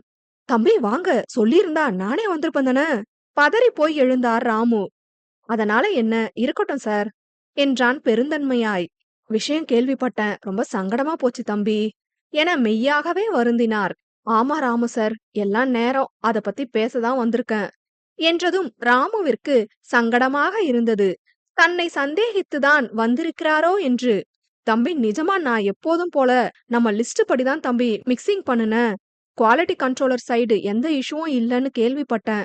ஆனா நிஜமாவே எனக்கு எதுவுமே தெரியாது. நம்ம ப்ரொடக்ஷன் யூனிட்ல சிசிடிவி ஃபுட்டேஜும் கிடையாது. இல்லனா அத பார்க்க சொல்லி என் சைடு தப்பு இல்லைன்னு உங்களுக்கு நிரூபிச்சிருப்பேன் எனவும் தூயவனோ, ஐயோ ராமு சார், உங்களை எப்படி நான் சந்தேகப்படுவேன்? நீங்க இத செஞ்சிருக்க மாட்டீங்கன்னு எங்களுக்கு நல்லாவே தெரியும். இன்னைக்கு நம்ம கம்பெனி இந்த அளவுக்கு வளர்ந்திருக்குன்னா அதுல பெரிய பங்கு உங்களோடதும் இருக்கு. சத்தியமா உங்க மேல சந்தேகம் இல்ல. அன்னைக்கு நீங்க மிக்சிங் பண்ணும்போது சந்தேகப்படுற மாதிரி யாராச்சும் வந்தாங்களான்னு கேட்கதான் நான் வந்தேன் என்றான் தூயவன். என்ன நம்பினதுக்கு ரொம்ப நன்றி தம்பி. சந்தேகப்படுற மாதிரி என்று சிந்தித்தவர் சில நிமிட யோசனைக்கு பிறகு, இல்ல தம்பி, நான் மிக்சிங் செய்யும்போது நீங்க என்ன அந்த ஃபாரின் கம்பெனி மீட்டிங் பத்தி டிஸ்கஸ் பண்ண கூப்பிட்டீங்கல்ல, இப்போ மானஸ்வி மேடம் தான் வந்தாங்க என்று அவர் கூற, தூயவனோ புருவம் சுருங்கினான். அவனுக்கு அந்த நிகழ்வு நினைவிலும் இருந்தது. ஆமா ஞாபகம் இருக்கு ராமு சார், நான் தான் அவங்கள விட்டு உங்களை அழைச்சிட்டு வர சொன்னேன். ஆனா அவங்களும் என் கூடவே சேர்ந்துதான் உங்க ரூமுக்கு வந்தாங்க. நான் யூனிட் விட்டு வெளியே வரும்போது லாக் பண்ணிட்டு தான் வந்தேன். சோ அதுக்கப்புறம் என்ன தவிர வேற யாருமே போக வாய்ப்பு இல்லீங்களே தம்பி என்று அவருக்கு தெரிந்ததை கூறினார். தூயவனுக்கு திரும்ப திரும்ப ஒரே இடத்தில் வந்து நிற்பது போன்றுதான் தோன்றியது. சரிங்க ராமு சார், வேற எதுவும் உங்களுக்கு சந்தேகப்படுற மாதிரி தோணுச்சுன்னா உடனே எனக்கு சொல்லுங்க, நான் வரேன் என்றவன் எழுந்து கொள்ள, அவரோ, தம்பி மனச தளர விடாதீங்க. நம்ம யாருக்கும் தீங்கு செய்ய நினைச்சதே இல்ல. கண்டிப்பா இதுல இருந்து வெளிவர கடவுள் நமக்கு துணை செய்வாரு. நம்பிக்கையோட போங்க. எதுவும் உதவி தேவைப்பட்டா மறக்காம கேளுங்க என்று வார்த்தைகள் மூலம் ஆறுதல் அளிக்க, சிறு சிரிப்புடன் கூடிய தலையசைப்புடன் வெளியேறி இருந்தான் தூயவன். அதன் பிறகு அனைத்து இடங்களிலும் தேடியாயிற்று. அவர்கள் தேடும் பழைய ஸ்டாக் அவர்களுக்கு கிடைக்கவில்லை. இப்ப என்ன மச்சான் பண்றது என்றான் சமர். தெரியலடா, எல்லா வழியும் அடைச்ச மாதிரி இருக்கு. எனக்கு என்னமோ அந்த சதாசிவம் ரொம்ப நாளா பிளான் போட்டு இத செஞ்சிருக்கான்னு தோணுது. அது எப்படி நம்மளோட ஒரு ப்ராடக்ட் கூட ஸ்டாக் இல்லாம போகும்? நமக்கு டிஸ்ட்ரிபியூட் பண்ற அதே டீலர் தான் அவனுக்கும் பண்றாங்க. அதனால எங்க கை வைக்கணுமோ அங்க வச்சு நம்ம ப்ராடக்ட்ஸ் எல்லாம் நம்ம கிட்ட கிடைக்க முடியாத மாதிரி பண்ணிட்டான்னு நினைக்கிறேன் என்றான் கண்களில் கனல் கக்க. ஆதினியோ, இருக்கலாம். சரி, நீங்க அப்பப்ப தயாரிக்கிற ப்ராடக்ட்ஸ்ல சாம்பிள்க்குன்னு தனியா எடுத்து வைக்க மாட்டீங்களா உங்க கம்பெனில என்று அவளது யோசனையை கேட்டாள். வைப்போம் ஆதினி, ஆனா லாஸ்ட் டைம் டிமாண்ட் அதிகமாயிடுச்சு. அதனால சாம்பிளும் சேர்த்து மார்க்கெட்டுக்கு டிஸ்ட்ரிபியூட் பண்ணிட்டோம். இல்லனா ஏன் இவ்ளோ தூரம் அலைய போறோம்? நாளைக்கு கோர்ட்ல சொல்லி டைரக்டா சாம்பிள் ப்ராடக்ட்ஸ செக் பண்ண சொல்லிருக்கலாம். ஆக்சுவலி டிமாண்ட் எப்படி அதிகமாச்சுன்னு இப்பதான் புரியுது என்றான் சோர்வாய். தூயவனை இவ்வாறு பார்க்கவே அவளுக்கு வருத்தமாக இருந்தது. சமையலறைக்கு சென்றவள் அனைவருக்கும் தேநீரும் தூயவனுக்கு மட்டும் குழம்பியையும் கலந்து எடுத்து வந்தாள். அவனது பிரத்யேக சுவையில். அனைவருக்கும் அந்நேரத்தில் அது தேவையாக இருந்தது. கைஸ், ஒரு ஐடியா கிடைச்சிருக்கு என சமர் கூறவும் அனைவரும் ஆர்வமாய் அவனை ஏறிட்டனர். மித்ரா என்று அவன் இதழ்கள் உச்சரிக்கவும் அனைவருக்கும் குழப்பமே. என்ன மச்சான் சொல்ல வர? அது எப்படி சரியா வரும் என்று கேட்டான் தூயவன். ஆமா, மித்ரா நினைச்சா இப்போ நம்மள காப்பாத்தலாம் எனவும் சிலருக்கு அதிர்ச்சி, சிலருக்கு குழப்பம் கலந்த அதிர்ச்சி. என்னடா சமர் நீ சொல்ற? வினவினான் மாதவன். ஆமா மாதவண்ணா, அவங்க நம்ம ப்ராடக்ட லேப்ல செக் பண்ணிருப்பாங்க தானே. கண்டிப்பா அவங்க கிட்ட நம்ம ப்ராடக்ட்ல எந்த ஒரு ஹார்ம் கெமிக்கல்ஸும் இல்லங்கிற ப்ரூஃப் இருக்கும் என்றிட மாதவியோ, அதுக்கு முதல்ல மித்ரா யாருன்னு தெரியணும் தம்பி என்க மாதவனும் அதன என்று ஆமோதித்தான். மித்ரா யாருன்னு தெரியும் என்று அவன் கூறவும் ஆதினியோ, என்னண்ணா சொல்றீங்க, நிஜமாவா? யார் அவங்க என்றால் குழப்பமாய். மானஸ்வி என்று தூயவன் இதழ்கள் கூற காதம்பரியோ, என்னண்ணா சொல்றீங்க, மானஸ்வி மித்ராவா என்றிட தூயவன் ஆமாம் என்றான். சமரோ, மச்சான் என் மனசு என்னமோ மானஸ்வி விஷயத்துல உறுத்திக்கிட்டே இருக்கு. ஒருவேளை அவங்கதான் இந்த பிரச்சனைக்கு எல்லாம் காரணமா இருப்பாங்களோ? நான் ஏற்கனவே சொல்ல நினைச்சேன், நீதான் அவங்க மித்ரான்னு சொல்றியே, அதனால என் சந்தேகத்தை ஓரம் கட்டிட்டேன். இப்ப நடந்த பிரச்சனையில அவங்க ஞாபகமே எனக்கு வரல, இப்பதான் வருது. நீ அவங்க கிட்ட எதுவும் பேசுனியா மித்ரா சம்பந்தமா என்று கேட்க தூயவனோ, நான் அவங்க கிட்ட பேசினேன் சமர், ஆனா அவங்க மறுக்கல. யார்கிட்டயும் சொல்லிடாதீங்க ப்ளீஸ்னு பதறுனாங்க. அப்ப அவங்க தானே மித்ரா. ஆனா நான் கற்பனை பண்ணி வச்ச மித்ராவுக்கும் உண்மை தெரிஞ்ச அப்புறம் மானஸ்வியோட நடவடிக்கைக்கும் நிறைய மாறுதல் இருந்துச்சு என்று தூயவன் கூற சமரோ, ஒருவேளை அவங்கதான் மித்ராவா இருந்தா நமக்கு நல்லது தானே, நாம ஹெல்ப் கேட்போம். அண்ட் ஆல்சோ இது மூலமா என் சந்தேகப்படி அவங்கதான் உண்மையான மித்ராவா இல்லையான்னு கூட நாம கண்டுபிடிக்கலாம். வேற வழி இல்ல மச்சான் நமக்கு, அவங்கதான் நம்மளோட கடைசி வெப்பன் எனவும் காதம்பரியோ, அது எப்படி சரியா வரும்? நம்ம தேவைக்காக அவங்கள சிக்கல்ல மாட்டி விடுற போல ஆகாதா? இது அவங்க உயிருக்கு ஆபத்தா கூட முடியுமே என்றாள். தூயவனுக்கும் அதுவே சரியென பட்டது. ஆமா சமர், காது சொன்னது கரெக்ட் தான். அவங்க உயிருக்கு ஆபத்துன்னு தெரிஞ்சு நம்ம தேவைக்காக அவங்கள பயன்படுத்த கூடாது தானே. வேணாம், அவங்களும் இதுக்கு சம்மதிக்க மாட்டாங்க என்க சமரோ, அவங்க மித்ராவா இருந்தா கண்டிப்பா சம்மதிப்பாங்க. ஏன்னா நியாயத்துக்கு பக்கம்தான் அவங்க நிப்பாங்க எப்பவும். கேட்டுதான் பாப்போமே எனவும் ஆதினியோ, மானஸ்வி கிட்ட நான் பேசுறேன் என்றாள் தீர்க்கமாய். தூயவனோ, நீ அவங்க கிட்ட என்ன பேச போற? என்ன காப்பாத்துறதுக்காக அவங்க கிட்ட நீ போய் எல்லாம் நிக்க வேணாம் ஆதினி என்று கூற காதம்பரியும் மறுத்து கூற வர அதற்குள் சமர, நான் சொல்ற மாதிரி இத தவிர வேற வழி இல்ல, நான் மானஸ்விய பார்த்து பேசுறேன் என்றவள் சமரிடம் அவளுடைய அலைபேசி எண்ணை வாங்கிவிட்டு காதம்பரியையும் துணைக்கு அழைத்து கொண்டு சொல்ல சொல்ல கேட்காமல் அவளை சந்திக்க சென்று விட்டாள். அனைவரும் செல்லும் அவளை புரியாமல் பார்த்தபடி அவளுக்காக காத்திருந்தனர். 2 மணி நேரங்கள் கடக்க ஆதினியும் காதம்பரியும் வீடு வந்து சேர்ந்தனர். மாதவியோ, என்னாச்சு ஆதினி, மானஸ்விய பாத்தியா, பேசுனியா, என்ன சொன்னாங்க என்று கேள்வி கணைகளை தொடுக்க காதம்பரியை ஒரு பார்வை பார்த்தவள் பின், ஆமா பேசிட்டேன், மானஸ்வி நாளைக்கு கண்டிப்பா கோர்ட்டுக்கு வருவாங்க என்றாள். தூயவனோ, நீ என்ன காரியம் பண்ற ஆதினி, நாளைக்கு நம்மளால மித்ராவுக்கு பிரச்சனை வரும் கண்டிப்பா என்று மேலும் பேச வந்தவனை தடுத்தவள், அப்படியே அவங்களுக்கு ஆபத்து வந்தா கோர்ட்ல நாளைக்கு சொல்லி அவங்களுக்கு பாதுகாப்பு வாங்கிக்கலாம். இப்ப போய் எல்லாரும் படுங்க. நாளைக்கு சீக்கிரம் கோர்ட்டுக்கு போகணும் தானே என்றவள் காதம்பரியிடம், காது டைம் ஆயிடுச்சு, நீ தனியா போக வேணாம் என்றவள் சமரிடம், அண்ணா நீங்க போற வழியில காதுவ டிராப் பண்றீங்களா ப்ளீஸ் எனவும் காதம்பரியை ஏறிட்டவன் ஆதினியிடம் சரி என்றான். காதம்பரிக்கோ சமர் அவளை தவிர்ப்பது மிகுந்த வேதனையை அளித்தது. அவள் ஆசைப்பட்டது சமர் அவளிடமிருந்து விலக வேண்டும் என்றுதான். இருந்தும் காதல் கொண்ட மனது நச்சரித்தது. வேறு வழியின்றி கடினப்பட்டு தன் மனதினை அடக்கியவள் மௌனமாகவே வீடு வந்து சேர்ந்தாள். அவர்கள் இருவரும் கிளம்ப மாதவன் ஹாலில் படுத்துக்கொள்ள மாதவியோ மற்றொரு அறையில் புகுந்து கொண்டாள். தூயவனும் ஆதினியும் அவர்கள் அறைக்குள் புகுந்து கொண்டனர். தூயவனோ ஆதினியிடம் பேச முயற்சிக்க ஆதினியோ, மித்ராவை நீ லவ் பண்றியா கேட்டுவிட்டாள் சட்டென. வாட்? இப்ப இங்க என்ன போயிட்டு இருக்கு? நீ என்ன கேள்வி கேக்குற என்று புரியாமல் கேட்டான் தூயவன்.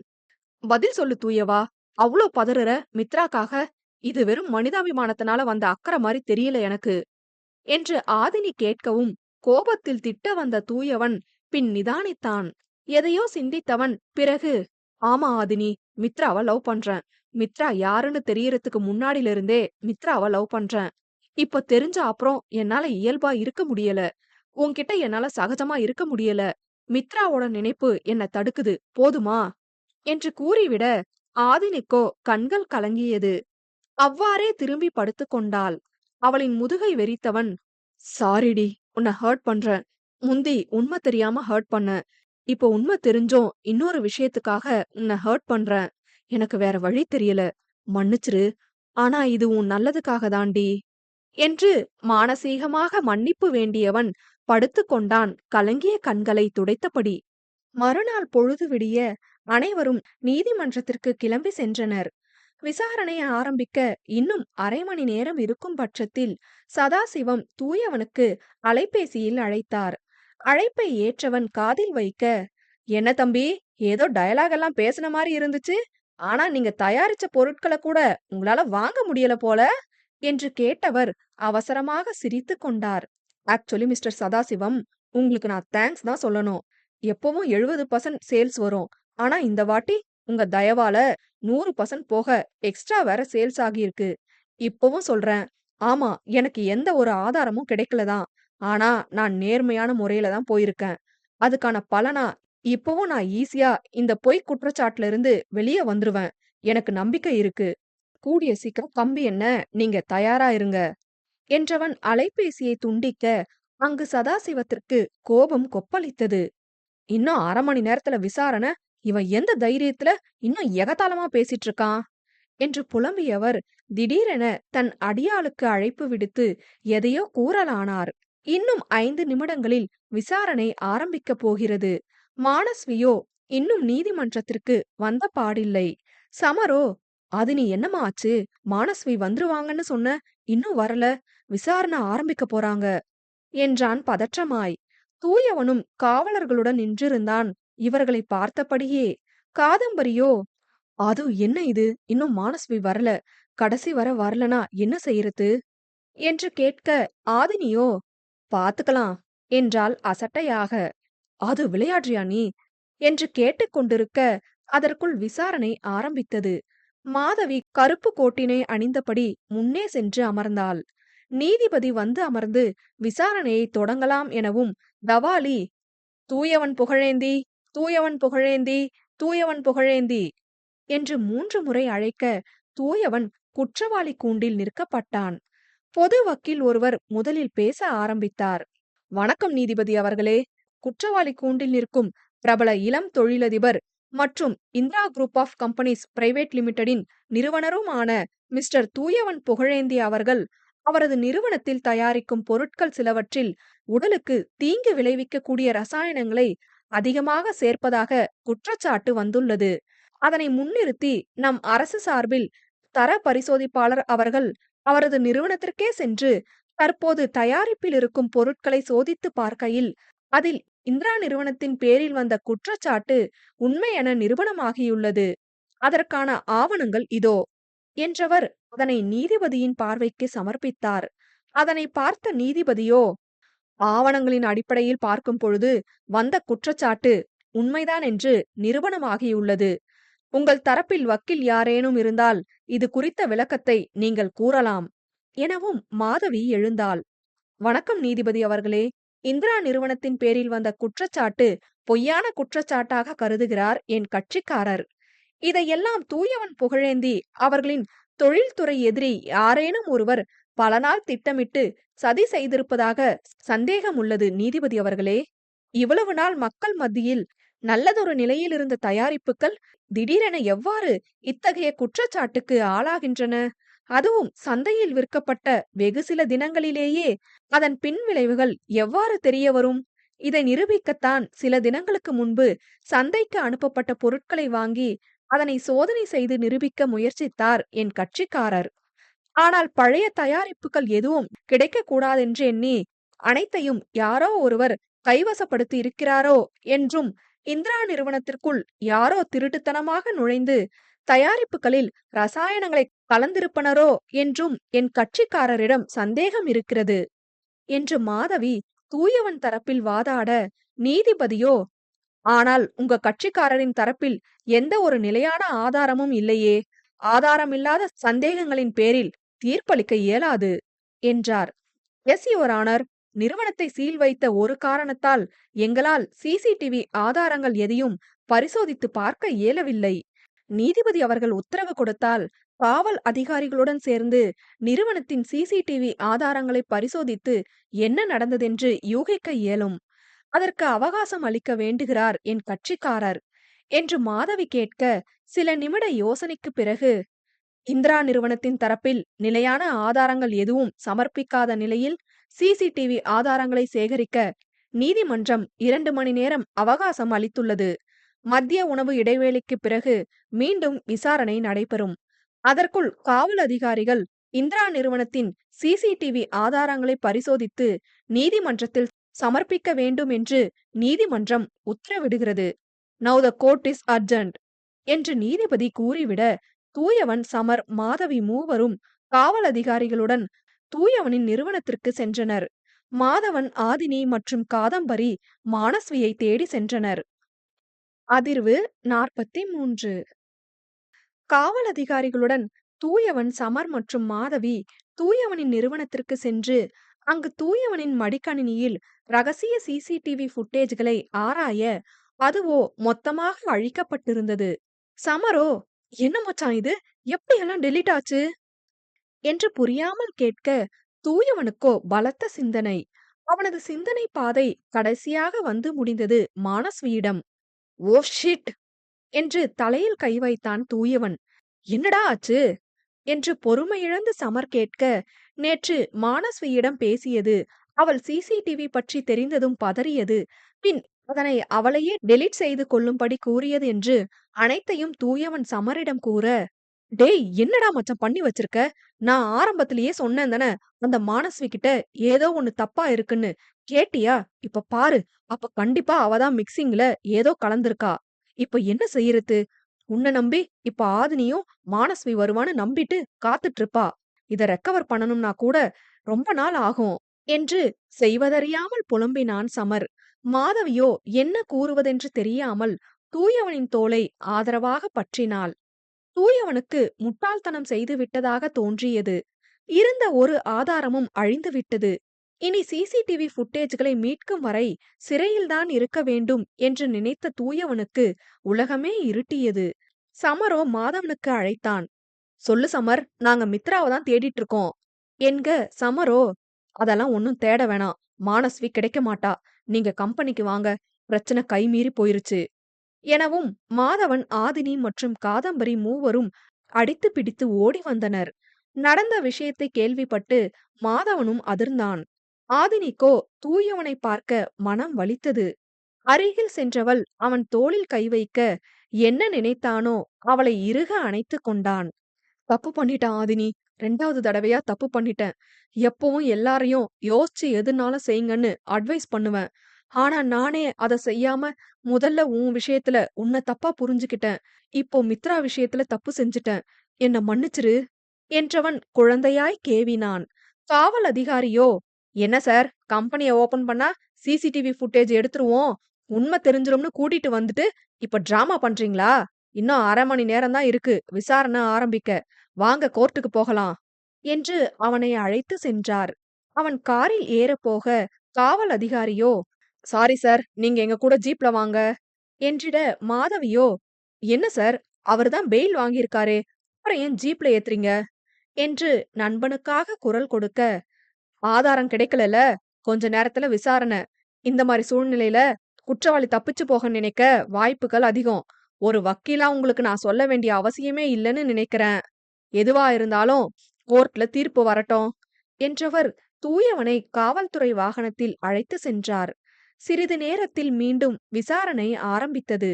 நீதிபதியோ, உங்க தரப்புல சமர்ப்பிக்கப்பட வேண்டிய ஆதாரங்கள் கிடைச்சிருச்சா என்று கேட்க, காவல் அதிகாரியோ, இல்லை யுவர் ஆனர், அங்க போய் நாங்க பரிசோதிக்கும் போது அவரது நிறுவனத்தின் சிசிடிவி ஃபுட்டேஜ்கள் எல்லாம் அழிக்கப்பட்டு இருந்துச்சு. அவங்க தரப்புல ஆதாரங்கள் எதுவும் இல்லை என்றிட, நீதிபதியோ, அவர் தரப்பு வக்கீலா நீங்க என்னம்மா சொல்றீங்க என்று மாதவியிடம் நீதிபதி கேட்க, யுவர் ஆனர், எல்லாத்தையும் திட்டம் தீட்டி செஞ்ச அதே நபர்தான் சிசிடிவி காட்சிகளையும் அழிச்சிருக்காங்கன்னு என் கட்சிக்காரர் தூயவனுக்கு வலுவான சந்தேகம். அழிக்கப்பட்ட சிசிடிவி காட்சிகளை தொழில்நுட்பம் மூலம் மீண்டும் மீட்க சில நாட்கள் அவகாசம் தேவை என்று தாழ்மையுடன் கேட்டுக்கொள்கிறோம் யுவர் ஆனர் என்று மாதவி கேட்க, நீதிபதியோ, நீதிமன்ற கால அவகாசம் வழங்கினாலும் நீங்க உரிய ஆதாரங்களை சமர்ப்பிச்சு உங்க மேல தவறு இல்லைன்னு நிரூபிக்கிற வரைக்கும் அவர் சிறையில தான் இருக்கணும் என்றவர் தூயவனிடம், நீங்க ஏதாச்சும் பேச நினைக்கிறீங்களா என்று கேட்டார். ஐயா, வந்த குற்றச்சாட்டுக்கு கண்டிப்பா நான் காரணம் இல்ல. அது எனக்கு நல்லாவே தெரியும். நேர்மையான வழியில தான் நான் இதுவரை தொழில் பண்ணியிருக்கேன். அந்த நேர்மை என்ன கண்டிப்பா காப்பாத்தும் ஒரு நாள். என்னோட கவனக்குறைவால தான் கிடைக்க வேண்டிய ஆதாரம் கிடைக்காம போச்சு. அதனால ஆதாரம் கிடைக்கிற வரைக்கும் நான் ஜெயில்ல இருக்கிறதுல எனக்கு எந்த ஒரு ஆட்சேபனையும் இல்ல என்று தூயவன் கூறி முடிப்பதற்குள் பார்வையாளர்கள் பகுதியிலிருந்து, ஒரு நிமிஷம் என்று கணீரென ஒலித்தது ஒரு பெண்ணின் குரல். அனைவரது கவனமும் அங்கு திரும்ப ஆதினி எழுந்து நின்றிருந்தாள். தூயவன் மற்றும் மாதவியும் சமர் மற்றும் மாதவனும் ஒருவரை ஒருவர் புரியாமல் பார்த்தபடி ஆதினியை நோக்க, நீதிபதியோ, எது சொல்றதா இருந்தாலும் இங்க வந்து சொல்லுங்க என்று கூற, தூயவனுக்கு எதிரில் இருக்கும் விசாரணை கூண்டில் வந்து நின்றாள் ஆதினி. சொல்லுங்க. வணக்கம், என் பேரு ஆதினி, மிஸ்டர் தூயவன் புகழேந்தியோட மனைவி. தூயவனுடைய தயாரிப்புகள்ல எந்த ஒரு தீங்கு விளைவிக்கக்கூடிய ரசாயனங்களும் கலக்கலங்கிறதுக்கு சான்றாக இதோ இந்த ஆவணம் என்றவள் அதனை நீதிபதியின் முன் சமர்ப்பிக்க கொடுத்தாள். இதுல 2 ஆவணங்கள் இருக்கு. ஒன்னு 1 மாசத்துக்கு முன்னாடி எடுத்தது, இன்னொன்னு 2 வாரத்துக்கு முன்னாடி எடுத்தது. அதாவது இந்திரா நிறுவனத்தோட தயாரிப்புகளை அரசு ஆராய்ச்சி நிலையத்தில் கொடுத்து பரிசோதித்த ஆவணம்தான் இந்த 2ம். 2லுமே ஒரே மாதிரி, அதாவது தீங்கு விளைவிக்கக்கூடிய ரசாயனங்கள் எதுவுமே இதில் கலக்கப்படல அப்படின்னும், இந்திரா நிறுவனத்தின் தயாரிப்புகள் முற்றிலும் மக்கள் பயன்படுத்த பாதுகாப்பானவை அப்படின்னும் அரசு நிறுவனமே சான்றிதழ் அளிச்சிருக்கு என்று ஆதினி கூற, அனைவருக்கும் குழப்பம். இவளிடம் எவ்வாறு இந்த ஆவணங்கள் எல்லாம் என்று. தூயவனோ ஆதினியை பிரமிப்பாய் பார்த்து கொண்டிருந்தான். நீதிபதியோ அவள் கொடுத்த ஆவணங்களை பரிசோதித்துவிட்டு, நீங்க சொல்றது சரிதான். ஆனா இதுதான் ஏற்கனவே அவர் சொல்லி சிசிடிவி காட்சிகளை எடுக்க அவகாசம் கேட்டிருந்தார். அதுதான் அழிக்கப்பட்டுருச்சே. நீங்க கொடுத்த ஆவணங்களை வைத்து மட்டும் எப்படி தீர்ப்பு வழங்குறது? இது போதுமான ஆதாரங்களா இல்ல.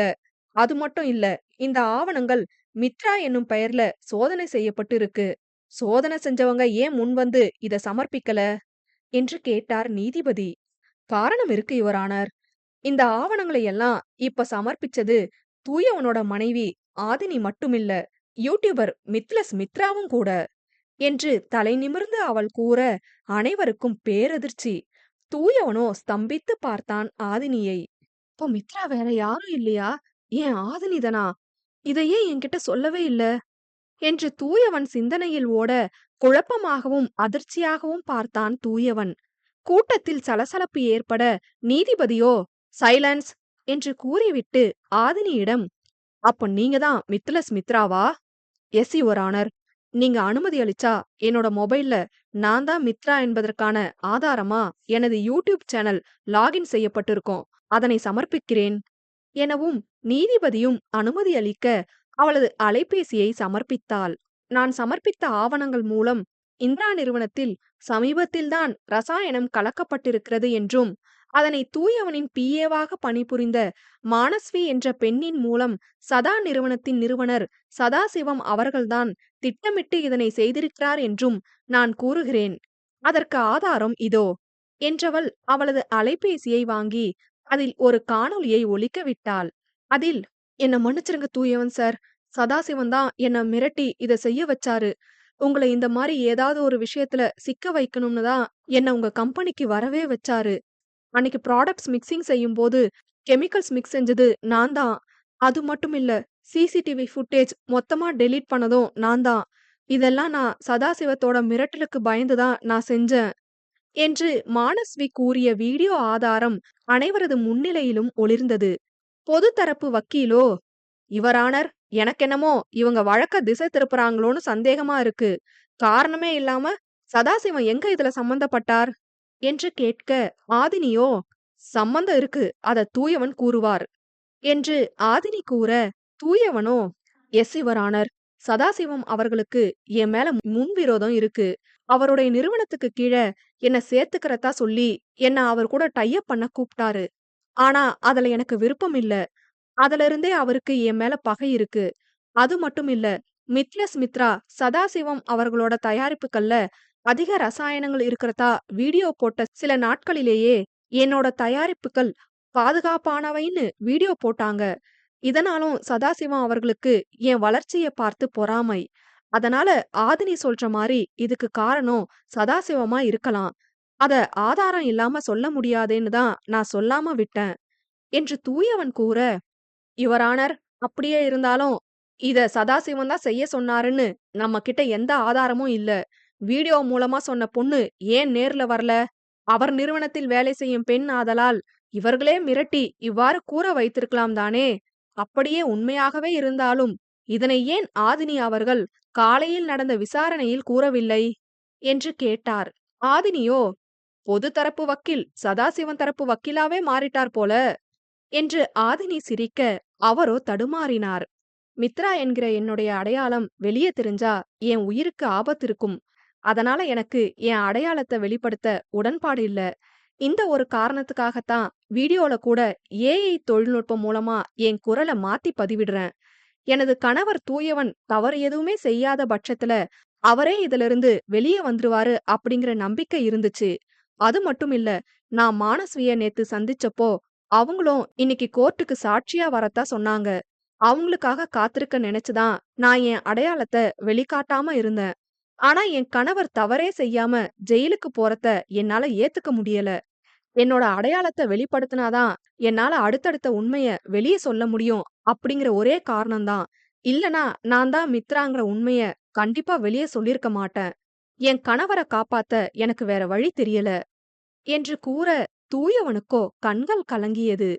அதுவும் வெறும் சில நாள் நான் சிறையில் இருக்கும் நிலை கூட ஏற்படக்கூடாதென்று தன் உயிரை பற்றி கூட கவலை கொள்ளாமல் தன் அடையாளத்தை வெளிப்படுத்திய இவளது தியாகத்தை என்னவென்று சொல்வது? தன் மீது அத்தனை காதலா? இத்தகைய காதலுக்கு தான் தகுதியானவனா என்ற கேள்விகள் அந்நேரத்திலும் தூயவனின் மனதில் ஓடியது. அப்பொழுது, காப்பாத்துங்க, என்ன கொல்ல பாக்குறாங்க என்று அலறியபடி தலை தெறிக்க உள்ளே நுழைந்தாள் மானஸ்வி. வேகமாக சென்ற ஆதினியோ, ஏ மானஸ்வி, என்னாச்சு?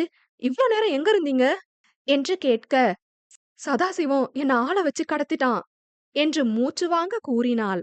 மாதவியோ, யுவர் ஆனர், மானஸ்வியை விசாரிக்க உங்க அனுமதி வேணும் என்றிட, அவரும் ப்ரொசீட் என்றார். மானஸ்வி விசாரணை கூண்டில் வந்து நின்றாள். மானஸ்வி, என்ன நடந்துச்சு? ஐயா, நேத்து நான் ஆதினி கிட்ட எல்லா உண்மையும் சொல்லிட்டு இன்னைக்கு காலையில சாட்சி சொல்ல கோர்ட்டுக்கு வரேன்னு சொல்லியிருந்தேன். ஆனா வந்துட்டு இருக்கும்போதே சதாசிவத்தோட ஆளுங்க வந்து என்ன கடத்திட்டு போயிட்டாங்க. காலையில வீட்ல இருந்து கிளம்பும்போது ஆதினி சொன்ன ஐடியா படி எதுக்கும் ஒரு பாதுகாப்புக்கு இருக்கட்டுமேன்னு பட்டன் கேமராவை என் ட்ரெஸ்ல ஃபிக்ஸ் பண்ணிட்டு சின்ன பிளேடும் கையோட எடுத்துட்டு தான் கிளம்புனேன். அவன் ஆளுங்க வெளிய போன நேரமா பார்த்து கட்டெல்லாம் அவுத்துட்டு தப்பிச்சு இங்க ஓடி வந்துட்டேன். அவன் ஆளுங்க என்ன துரத்திட்டு வந்தாங்க. இதுல கடத்திட்டு போன அப்புறம் சதாசிவம் என்கிட்ட பேசின வீடியோ ஆதாரம் இருக்கு என்றவள் அதனை கொடுத்தாள். அதில் என்ன எதுக்கு கடத்திட்டு வந்தீங்க என்று மானஸ்வி கேட்க, சதாசிவமோ அதுவா, திடீர்னு நீ நல்லவளா மாறி சாட்சி சொல்லிடக் கூடாதுல்ல, அதுக்குதான். இன்னைக்கு மட்டுமில்ல, நீ என்னைக்குமே சாட்சியா வந்து நின்னுடக் கூடாது. அதனால உன்னை கொல்ல போறேன். நான் சொன்ன மாதிரியே அந்த தூயவன் பயல சிக்க வச்சதுக்கு ரொம்ப நன்றி. இனி நீ எனக்கு தேவையில்ல என்றவர் அவரின் அடியாட்களிடம் நைட்டோட நைட்டா முடிச்சு விடுங்கடா என்றபடி சென்றார். அனைவரது முன்னிலையிலும் இந்த வீடியோ ஆதாரம் ஒலித்து அணைந்தது. தூயவன், சமர், மாதவன் மற்றும் மாதவிக்கு நடப்பதெல்லாம் ஆச்சரியமாக இருந்தது. எல்லாம் முடிந்தது. இனிமேல் வேறு வழி இல்லை. சிறைக்கு செல்லப் போவது உறுதி என்று நினைத்த நேரம் ஆதினியின் இந்த மித்ரா அவதாரம் அனைவருக்கும் எதிர்பார்க்காத ஒன்று. நேற்று மானஸ்வியிடம் அப்படி என்ன அவள் பேசினாள்? மானஸ்வி ஏன் இத்தனை நாட்களாக மித்ராவாக நடித்தாள்? மானஸ்வி எவ்வாறு சதாசிவத்திடம் சிக்கினாள்? ஆதினி ஏன் இத்தனை நாட்களாய் அவள்தான் மித்ரா என்ற உண்மையை தங்களிடம் கூறவில்லை? போன்ற பல கேள்விகள் நால்வரின் மனதிலும் ஓடியது. அனைத்து வீடியோ ஆதாரங்களையும் பார்த்த நீதிபதி, சமர்ப்பித்த ஆதாரங்கள் அனைத்தையும் பார்க்கும் பொழுது சதாசிவம்தான் இது அனைத்திற்கும் காரணம் என்று நிரூபணமாகிறது. எனவே சதாசிவத்தை உடனே கைது செய்ய காவல்துறைக்கு உத்தரவிடுகிறது நீதிமன்றம். கைது செய்யப்பட்ட தூயவன் நிரபராதி என்றும் அவர் மீது எந்த ஒரு குற்றச்சாட்டும் இல்லை என்றும் தீர்ப்பளித்து அவரை நீதிமன்றம் விடுதலை செய்கிறது. த கோர்ட் இஸ் டிஸ்மிஸ்ட் என்று கூறி நீதிபதி எழுந்து கொள்ள தூயவன் உட்பட அனைவருக்கும் அப்பொழுதுதான் நிம்மதியே வந்தது.